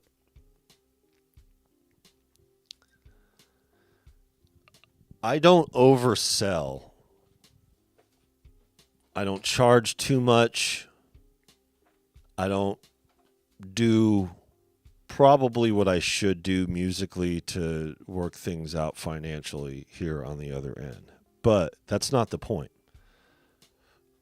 the point is, with everything that I've shown here over the past 4 years, with everything that we've done, as an American musician, there should be some sort of proxy or way to get the things that I need to get done over here. And there isn't really. I still want an Osmos, can't afford it. You know what I mean? I've been drooling over the Teo 5 late, can't afford it. You know? And watching that Muse, oh God, touching the Muse, I'm in danger, y'all. Can't afford it. I sure as hell can't afford that. Shit, that's 3 Teo 5s. You know what I mean? Or at least 2. Shit. But that's the thing about it. Like, I'm not here to just round up equipment and show it off and play with it. As much as it's fun to play with these toys, production with a purpose has always been a thing with this channel. So everything is to be able to do one thing or another. We needed the sampler, and a lot of this was just because paying an old debt. And it's just, we needed to beef it up and make it right, and it's going out where it needed to go, and there's that. The happy accident is by getting this all set up, the universe is like, hey, you're doing that, here's this MPC Live 2 to go out there here with the content and do whatever. So it's like, yo, I got my $50 Casio. Yo, Lil Tussins got that same Casio. Word. I think it's like $100 normally, but they go on sale for $50 every now and again. But yeah, and that's the thing about it. Whatever you have, make music, be creative, and that's the thing about it. Being a high output individual, my mind and my spirit move quicker than the music allows for me to do. So while I have these grandiose ideas of performing on the big stage and doing this, that, and the other, like, I understand the music that I need to be producing in order to make that happen. And it's definitely not instrumentals on YouTube with, you know, putting together the most other hated thing on YouTube, which is nature videos. You know, one thing that YouTube hates more than music is nature videos.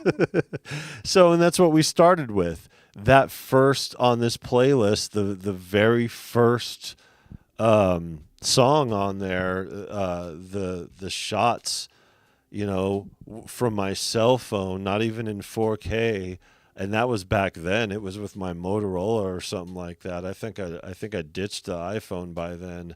But yeah, just crazy times. I posted that up originally, you know, but also sonically it wasn't there until I had to go master it. You know, but I've mastered these and I've put them out and done whatever. Here goes another one here. James. Welcome.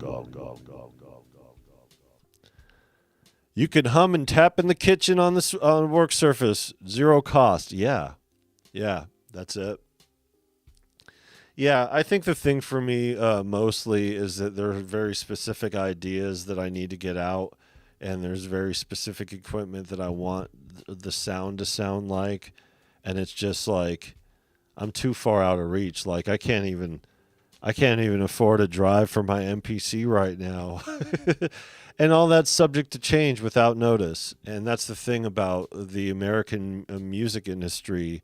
There's not enough avenues out here to sustain a regular income unless I want to sell my music for pennies to the dollar. And it's like, even then, it's like my $50 every quarter that I get is 500,000 streams.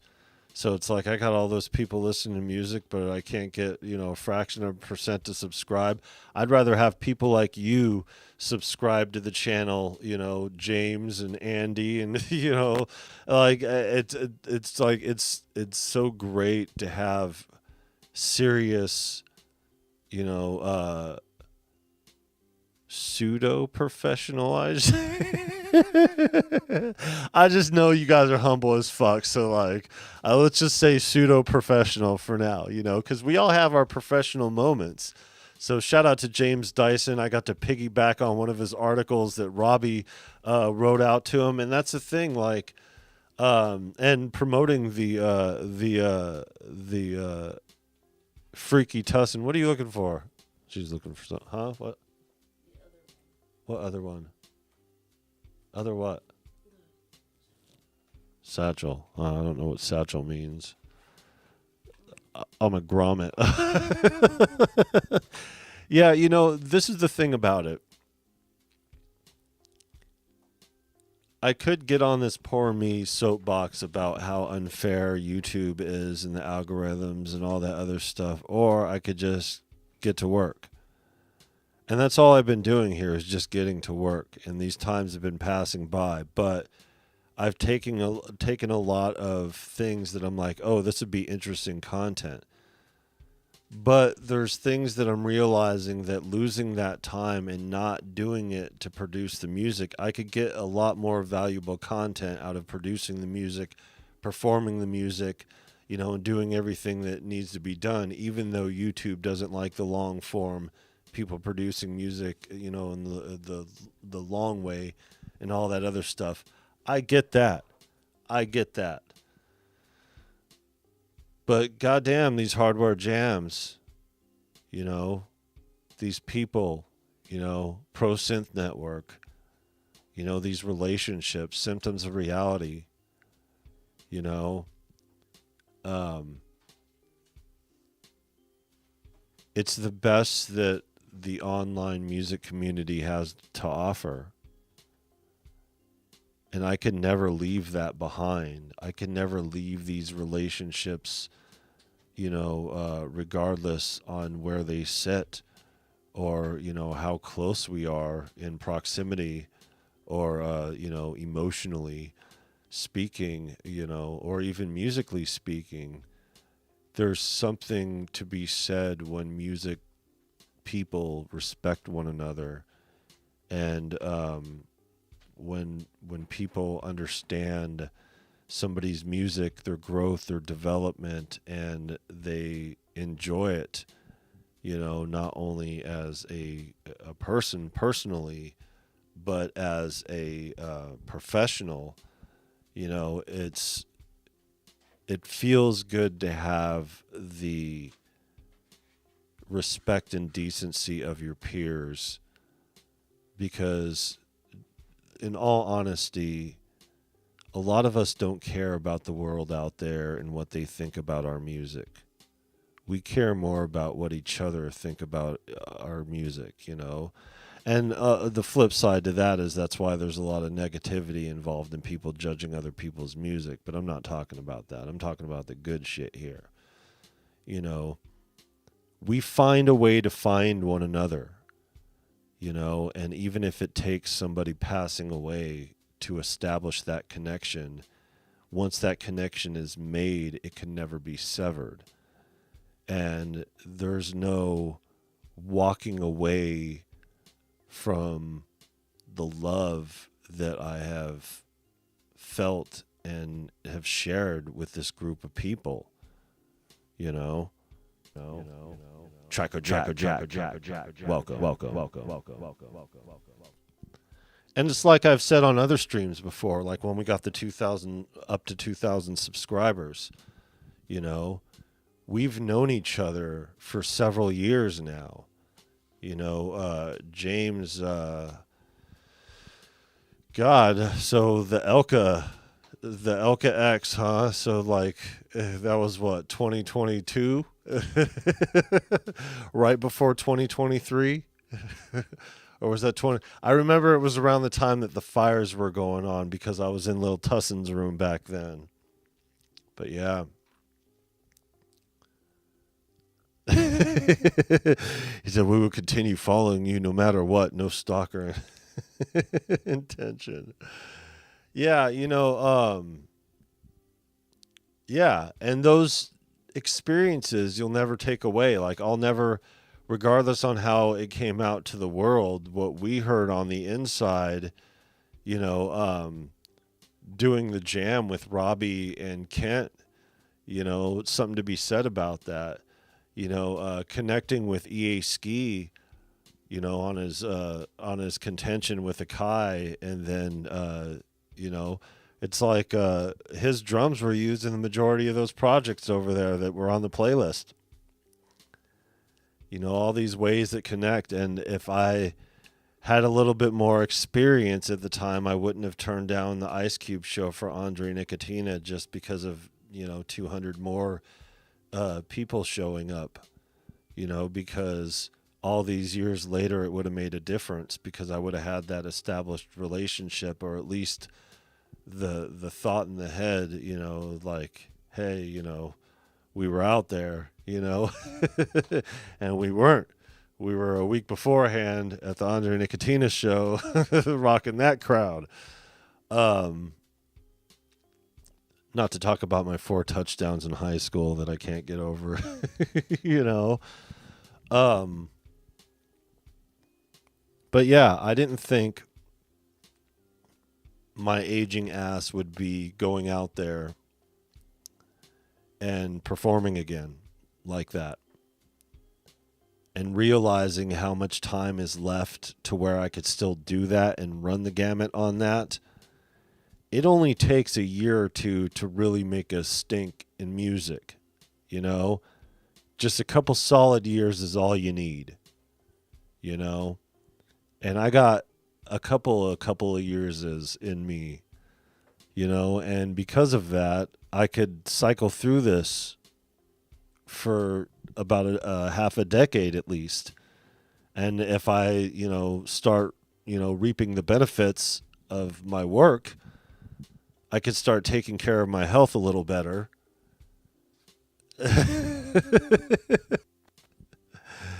Which is crazy because our life situation has completely changed. We got put back on welfare only to be removed like immediately. Wife's on disability, you know, short term or whatever, you know, but even that, it's crazy because like we're going to be living better in this situation than we were, you know, working all the time. It's just, it's not just the music industry where you are unrewardingly, you know, and unfairly compensated for your efforts or lack thereof. You know, it's just, I can't take the follies of the music industry, especially as an American musician, and try to import those insecurities and issues into my friends, you know, when it comes to this jamming shit, you know, because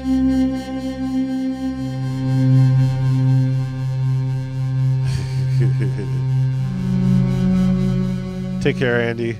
Thanks for coming through. Appreciate you. Yeah, it's getting late over there.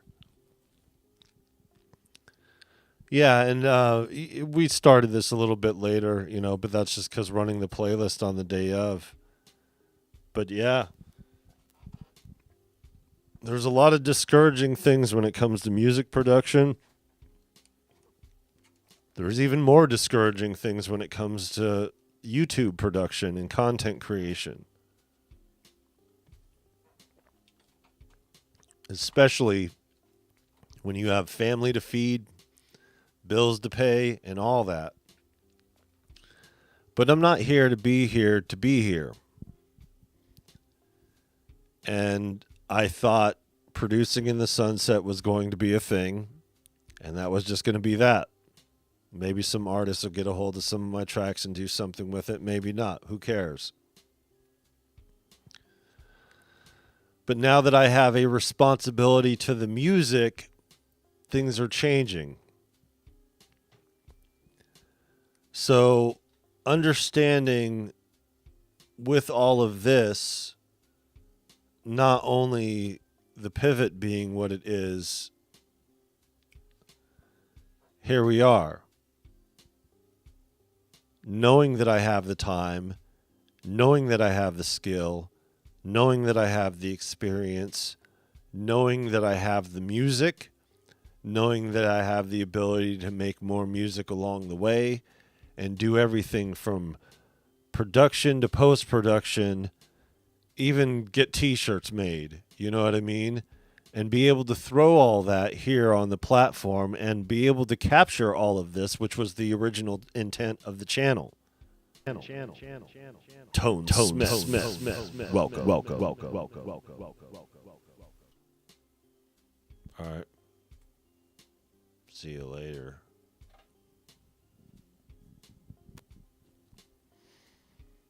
Is he outside still? This kid's been spending hours and hours and hours and hours and hours and hours and hours and hours and hours and hours. Remember, we have to leave at like 4, so we got like 2 hours.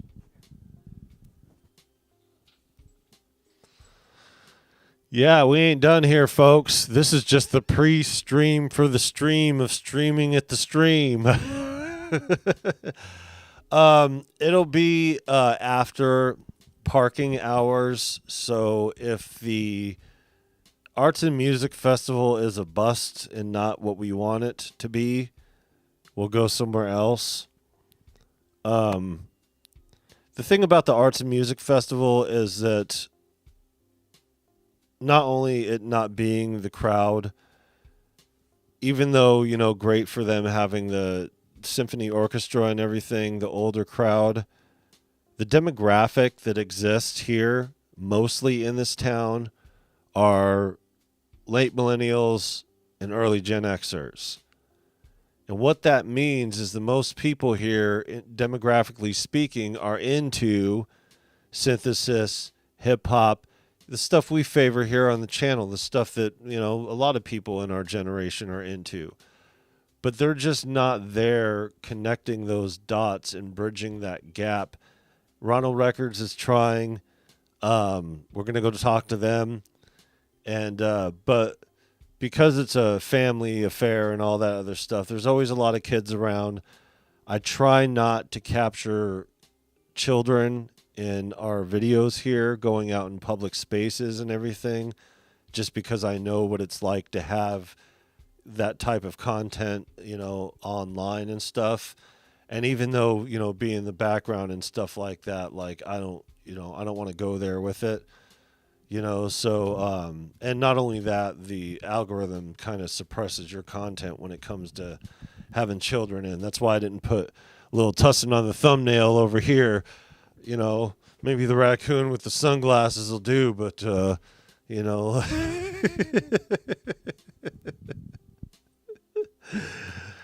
Yeah. Crazy.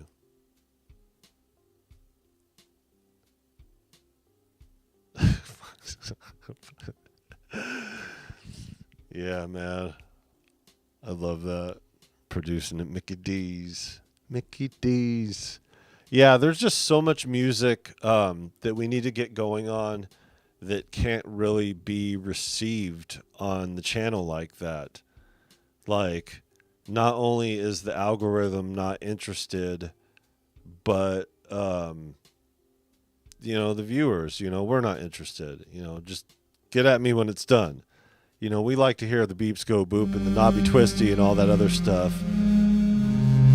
But you're making full songs start to finish and all that other stuff. You know, it's a whole different world. And there's nothing more tangible than going out there into the real world and creating, you know, and performing.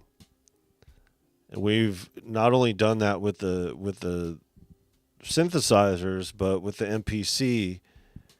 And algorithms be damned. I don't give a shit that the kayak video doesn't blow up. We're going to go out on the kayak again. Okay? I don't care that if it don't like jazz and blues or whatever. I'm going to post another one. You know what I mean? When LaRonda comes here and old little Tussinn gets to take advantage of that, you know, we're going to get going on that too. Yeah.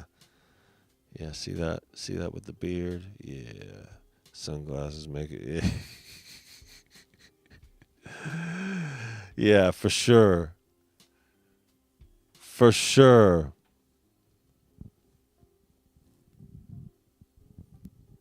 That's because the frame rate dropping out. I need to put this light over here too. Should have been here the whole time.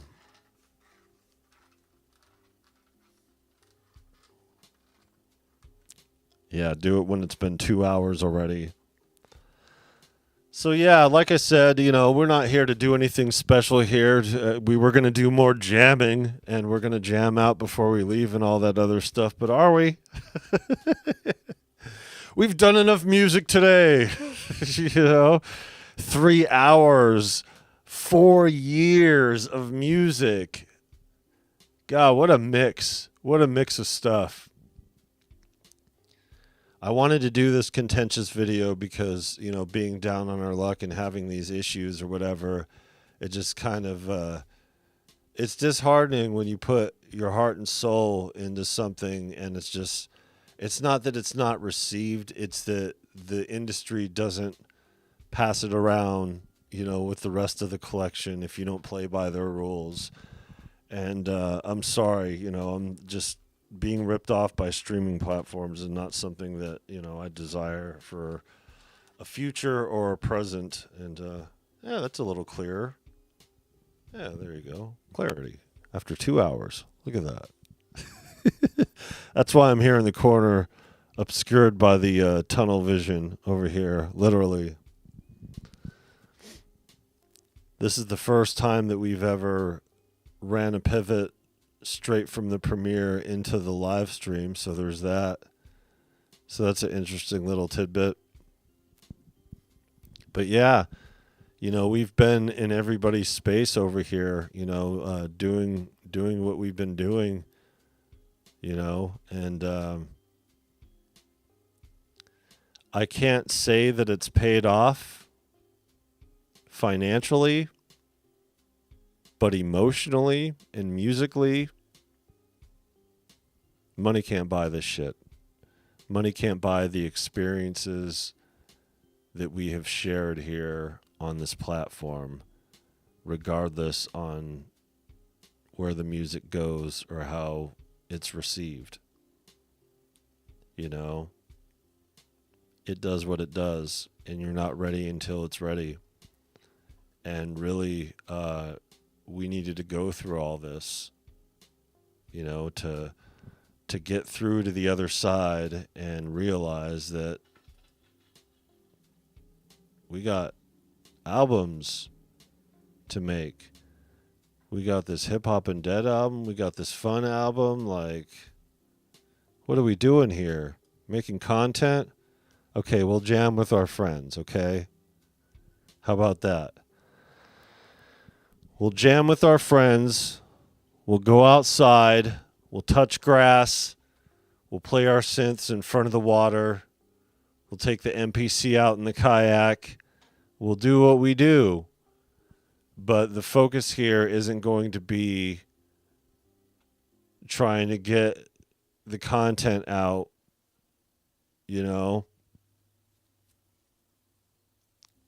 This is the content. Relating to you guys and showing you guys the journey. And it's crazy here. The crazy part to me is that even though I'm here as an American musician and doing everything that I'm doing, most of our friends here are from across the pond. There's just so much more love and respect for the music, and the people that do it than this winner take all, everybody for yourself type of situation here. Like, going all the way back even the 60s and 70s, a lot of failing musicians went to the UK and then came back, and yeah, it's just crazy. If I twerk and sell my soul, the channel would be lit. Yeah, right? There's so many things in the zeitgeist, even in the musical zeitgeist, that would be beneficial as far as putting things out there and doing things. It's just all that time and attention takes away from the music, takes away from the music production, takes away from anything. You know, it's crazy. My biggest fans are all Russian. Go figure. Yeah, that's how it goes. Posted a short and it got 2,000 views in 2 hours. Then it just stopped. Yeah, it's because the algorithm decides when it goes. And it's just like Lil Tussinn getting 1,200 in a few hours. You know, it was just a matter of minutes before he was at 200 and something. And it was just a little bullshit little video. It was because there wasn't people at the time that he posting shorts. So the space was hurting for short content. They're like, let's see if we could push this one out there. It's such a crazy thing, the way that the algorithms push things. I think my saving grace on the 4-year playlist is the fact that it's almost 3 hours long, and a lot of people listening to it from start to finish. I do have them time stamped and everything. But yeah, people will just take the view in kind of an abstract, no talking, not really formatted content. Almost 3 hours as a playlist. The diversity in it. These things are great for music as far as the diversity goes, you know, but the algorithm can't make up its mind and figure things out. I do way better following and support my BandLab community than YouTube. Yeah, right place, right time. Yeah. Yeah, that's how it goes. And the reason why I've gone through all of this and I've understood completely why going through all this is because where we're going, we don't need roads.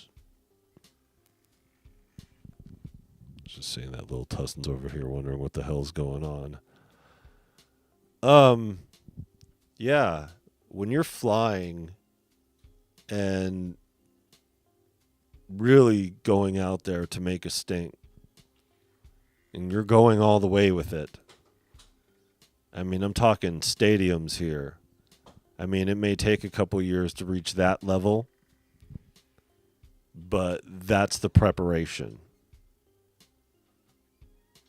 I am going to be musically, physically, spiritually, and emotionally. Did I say mentally too? Yep. I'm going to be prepared for that big stage. And when I say big stage, I don't mean the medium-sized venues that I've been used to during my heyday of, 1,000 to 2,000 people. I'm talking I'm ready for the big stage, 15,000 or better. So I've been making big stage music and, ready to go out there, pretty soon. Maybe not yet. I got to take a couple weeks here, tighten up this performance a little better. But I've been rehearsing. And getting my live performance together. And another thing about that is that I'm going to be performing my live performance live here on the channel. So I'm still going to use the YouTube channel to do what it does. It's just the music is being pivoted to something that's a lot more serious than what has been considered here on this platform.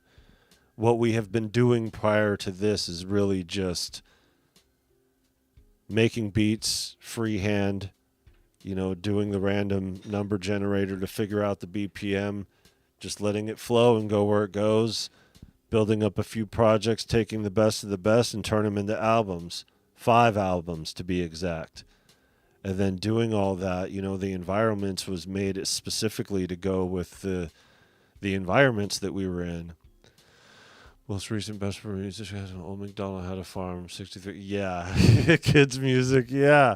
Yeah, see, it's stuff like that. Stuff like that. But then what are you going to do when you make something serious? You know, you're not going to get those kids to listen to your serious stuff, are you? You know, it's one of those things. You know, you could either get them or do it the long way, you know.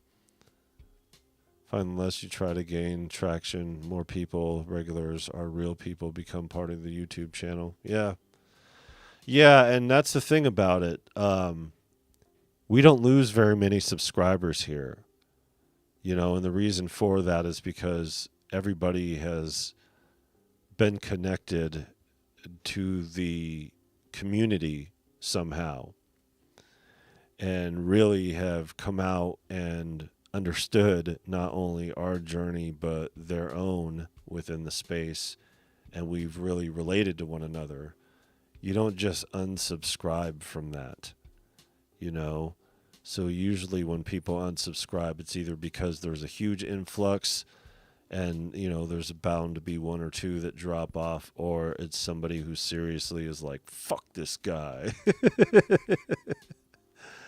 You know, but I got to tell you, you know, whether it happens one way or another, and it usually happens the one way, even with all the fuck this guys, you're talking about maybe one every 3 to 4 months.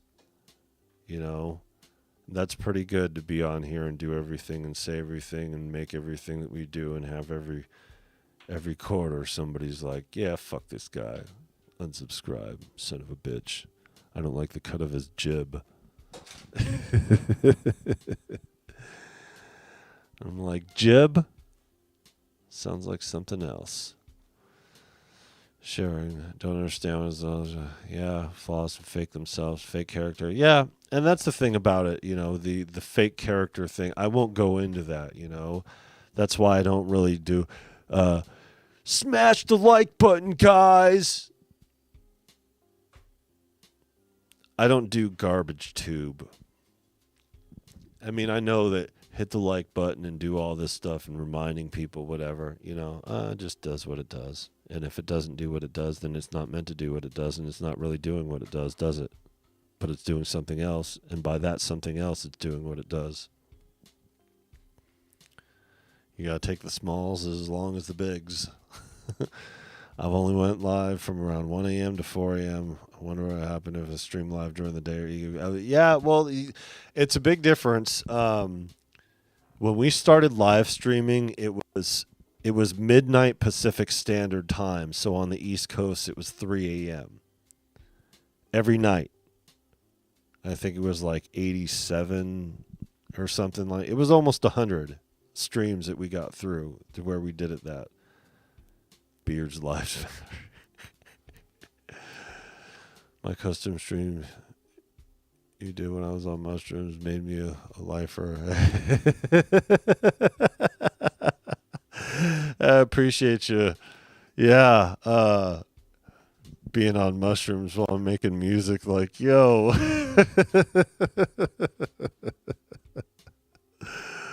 Yeah, dope. Yeah, I know the buttons. Yeah, for sure. When they all do figure I'm. Yeah, man. Yeah, shout out to Symptoms of Reality for hooking up this Wooden Nickel Records t-shirt over here that arrived in the mail yesterday. And I was able to wash it just in time for the stream, just to put it on my back 5 minutes before we got started here. Look at that.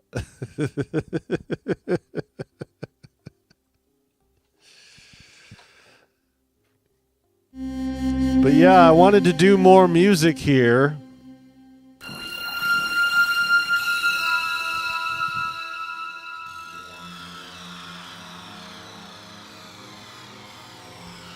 Yeah, it's good to have all you guys there, too. That's a cool thing about hanging out with Symptoms of Reality as well, is that, like, all our friends, it's been like a hub for, like, a lot of us and the diversity in that group. It's just, you know, I know that there are a lot of Americans, and I know I don't mean to be shitting on America. That's not what I'm saying at all by saying this. But there's, like I said, there's a general lack of respect for musicians in the States. And if you're not on TV, if you're not somebody who's famous, a lot of people don't even consider that you do music, even if you have albums. You know, one of the greatest misconceptions that my clients had in the studio are how it works after you press out the CD. Because once you finally get to the point to where you have an album with a cover and everything all done, you know, there's still the whole marketing and touring aspect of all of it, you know, and it's crazy. It's crazy. Yeah, I wanted originally I wanted to get a green one. Little Tusson's favorite color is yellow, and once I wear the hell out of this shirt, this will go to him as a night shirt. Although that ship has sailed over here too now, because now he's starting to fit into a lot of my shirts, you know, because he's getting old. And that's the thing here, folks. You know, the industry ain't paying like it should.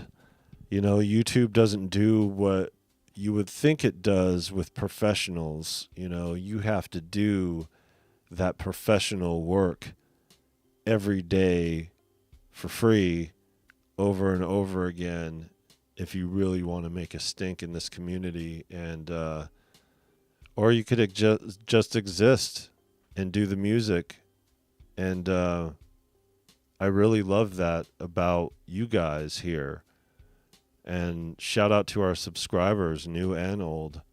You know, all of our channel members. You know, I think we're 9 deep now. You know, I know that what it's like to have a subscription. You know, especially on YouTube, it's a pain in the ass. I keep half stepping. It took me like 3 days to pay my $10 Curtis King subscription, but I'll never stop supporting him. Or Sarah 2L, you know, or other people, you know. I'll never pull my ProSynth Network membership, you know. It's just, that's the thing, like, being a supporter of this community goes a long way, and I would rather have the community interaction and the love, no matter where it comes from, you know, because as much as people think that this platform is problematic because all the problematic people and all the problematic shit that goes on this platform, there are still solid groups of musicians, beat makers, etc., that, you know, are out there doing it. And, you know, we find each other in the most obscure of ways. And what was craziest about me entering into hardware jams is the fact that the community, Inky brought so many more people together, you know, with her having communication with, you know, like EchoCraft and stuff, you know, and just being the, I would say, official recruiter for hardware jams. And yeah. But as far as the jam goes, we're not here just to jam. We're here to put the music together from start to finish. And we've done that. Lyrics and all. We've got more to do, but we've done what we've set out to do. Now it's time to go perform not only what we've done, some on here, some elsewhere. Now, I would love to take the synthesizer out and perform and be like on stage for like an hour and just getting down and making beats or whatever. That'd be dope. I'd jam for an hour, you know, fine. But here in the States, that shit don't pay like that.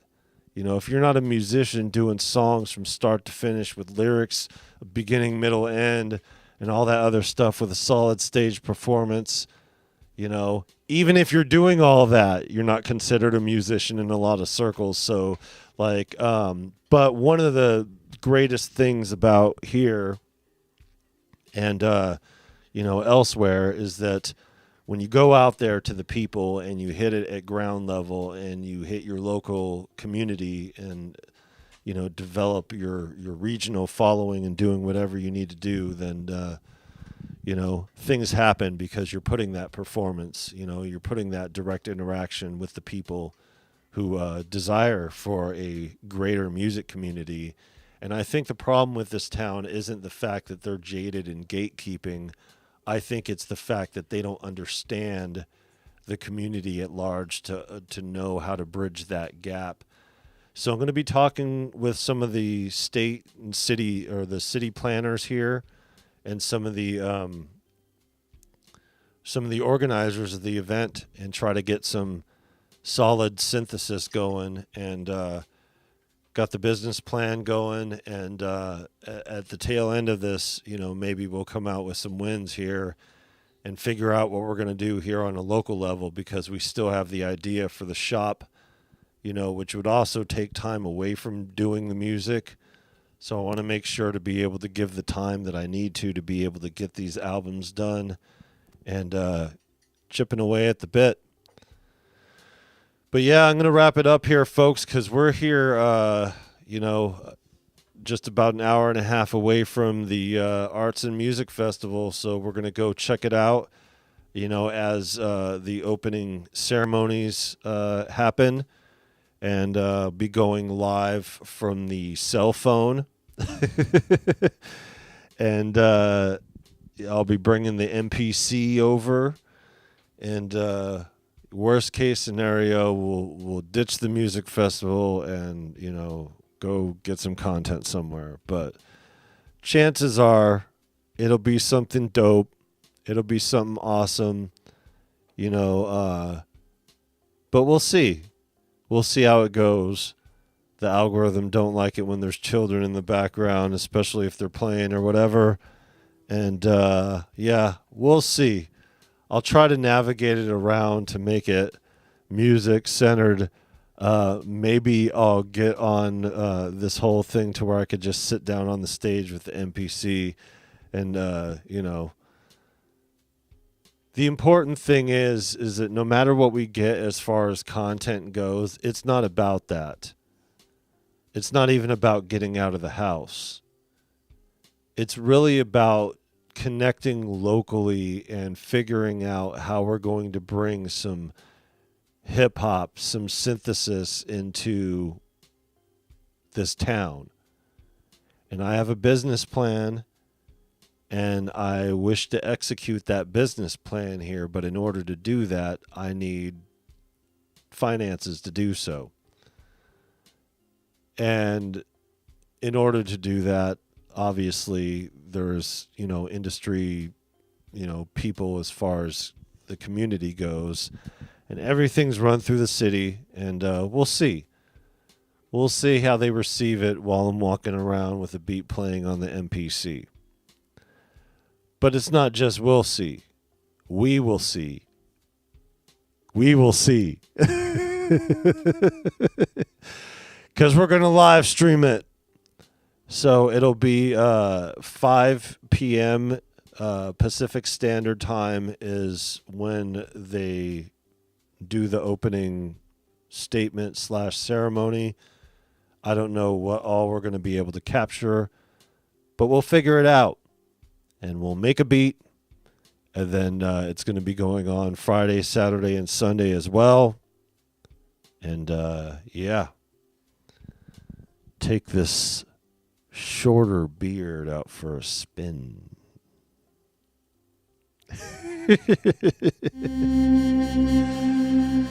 Appreciate you guys coming through.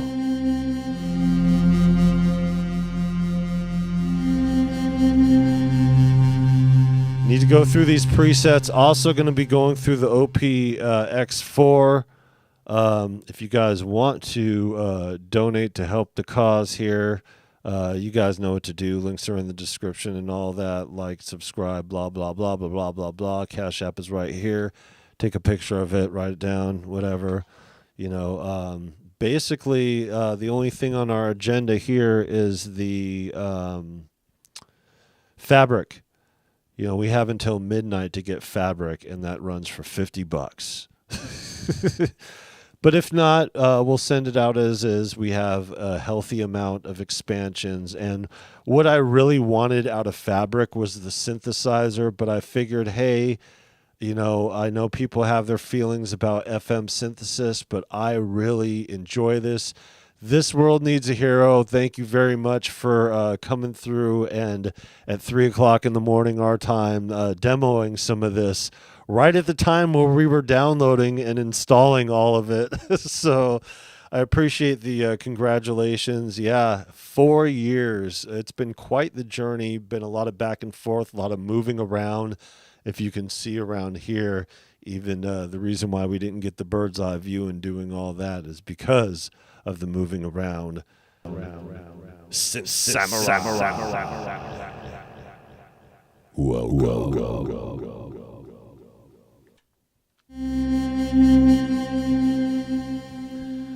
So we'll take the MPC to the art and music. We'll take the MPC to the Art and Music Festival, and then we'll see about taking the MiniFreak along with the PA tomorrow.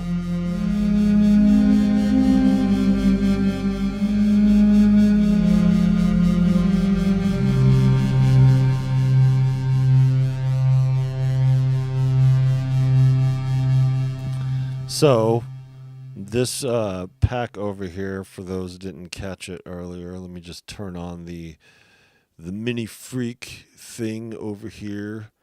Sound banks, fantasy synths is what it's called. Fantasy synths. Here, let me pull this up over here. There you go. Fantasy synths. See, they don't even have their graphic on the cover here. Look at Freaky Tussinn's got the graphic. Freaky Tussinn's got the graphic. What are you doing? 140 presets or fantasy synth, 64 presets. So yeah, I got these loaded up into the MiniFreak now, so it's going to be interesting going through it. Yeah, the fun thing's going to happen too. So yeah, don't worry guys, we're not quitting. It's just we're not going to be running the rat race of YouTube and attempting to, progress, in that manner. We're going to do what we need to do musically.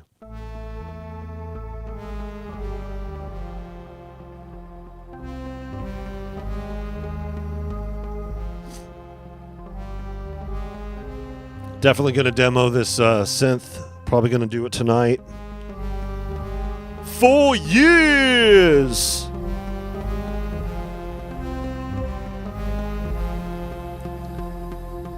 Check out the playlist. There's a good bit of music, and that music is available exclusively on our website over here, viralbeats360.com, and also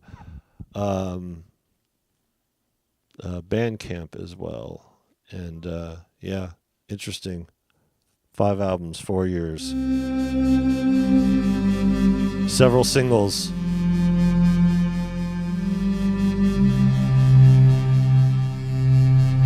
Appreciate you. Appreciate you guys for stopping through. We're going to jam out for a couple minutes. And then we're going to hit this music festival. See what they got going on locally. Talk about getting some hip-hop and synthesis within the community. And yeah, appreciate you guys coming through.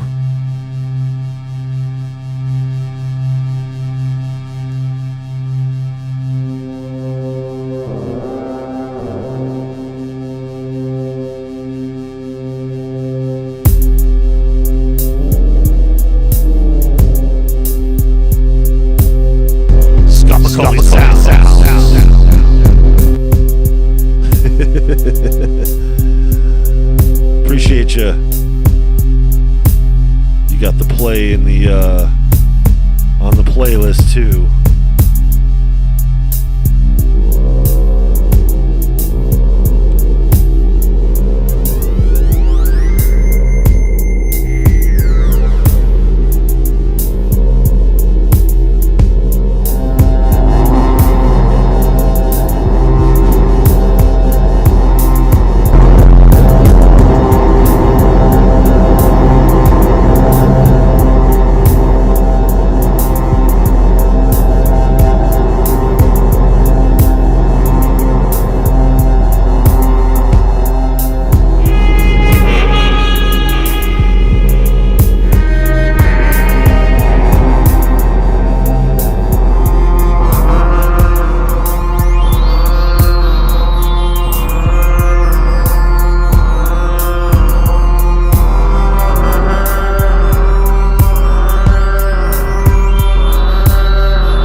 Take care, everybody. We will see you. We'll probably start the stream around 5. I don't know. I want to get there and start it earlier, so it might be some weird random time like 4:45 or 4:50 or something like that. Either way, it's a couple hours. Appreciate you guys coming through, checking us out here.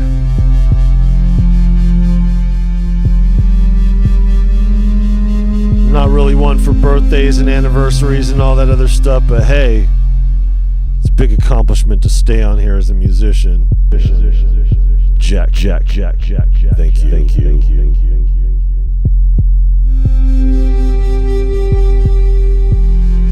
I told you guys it's gonna be an interesting return. We ain't done yet. Still got a couple more to go.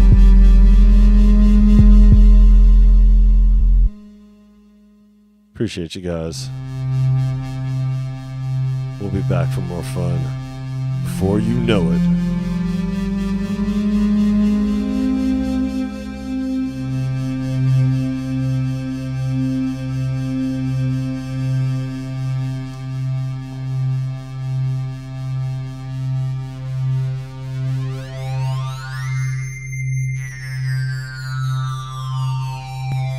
See you guys in a bit. Take care, everybody.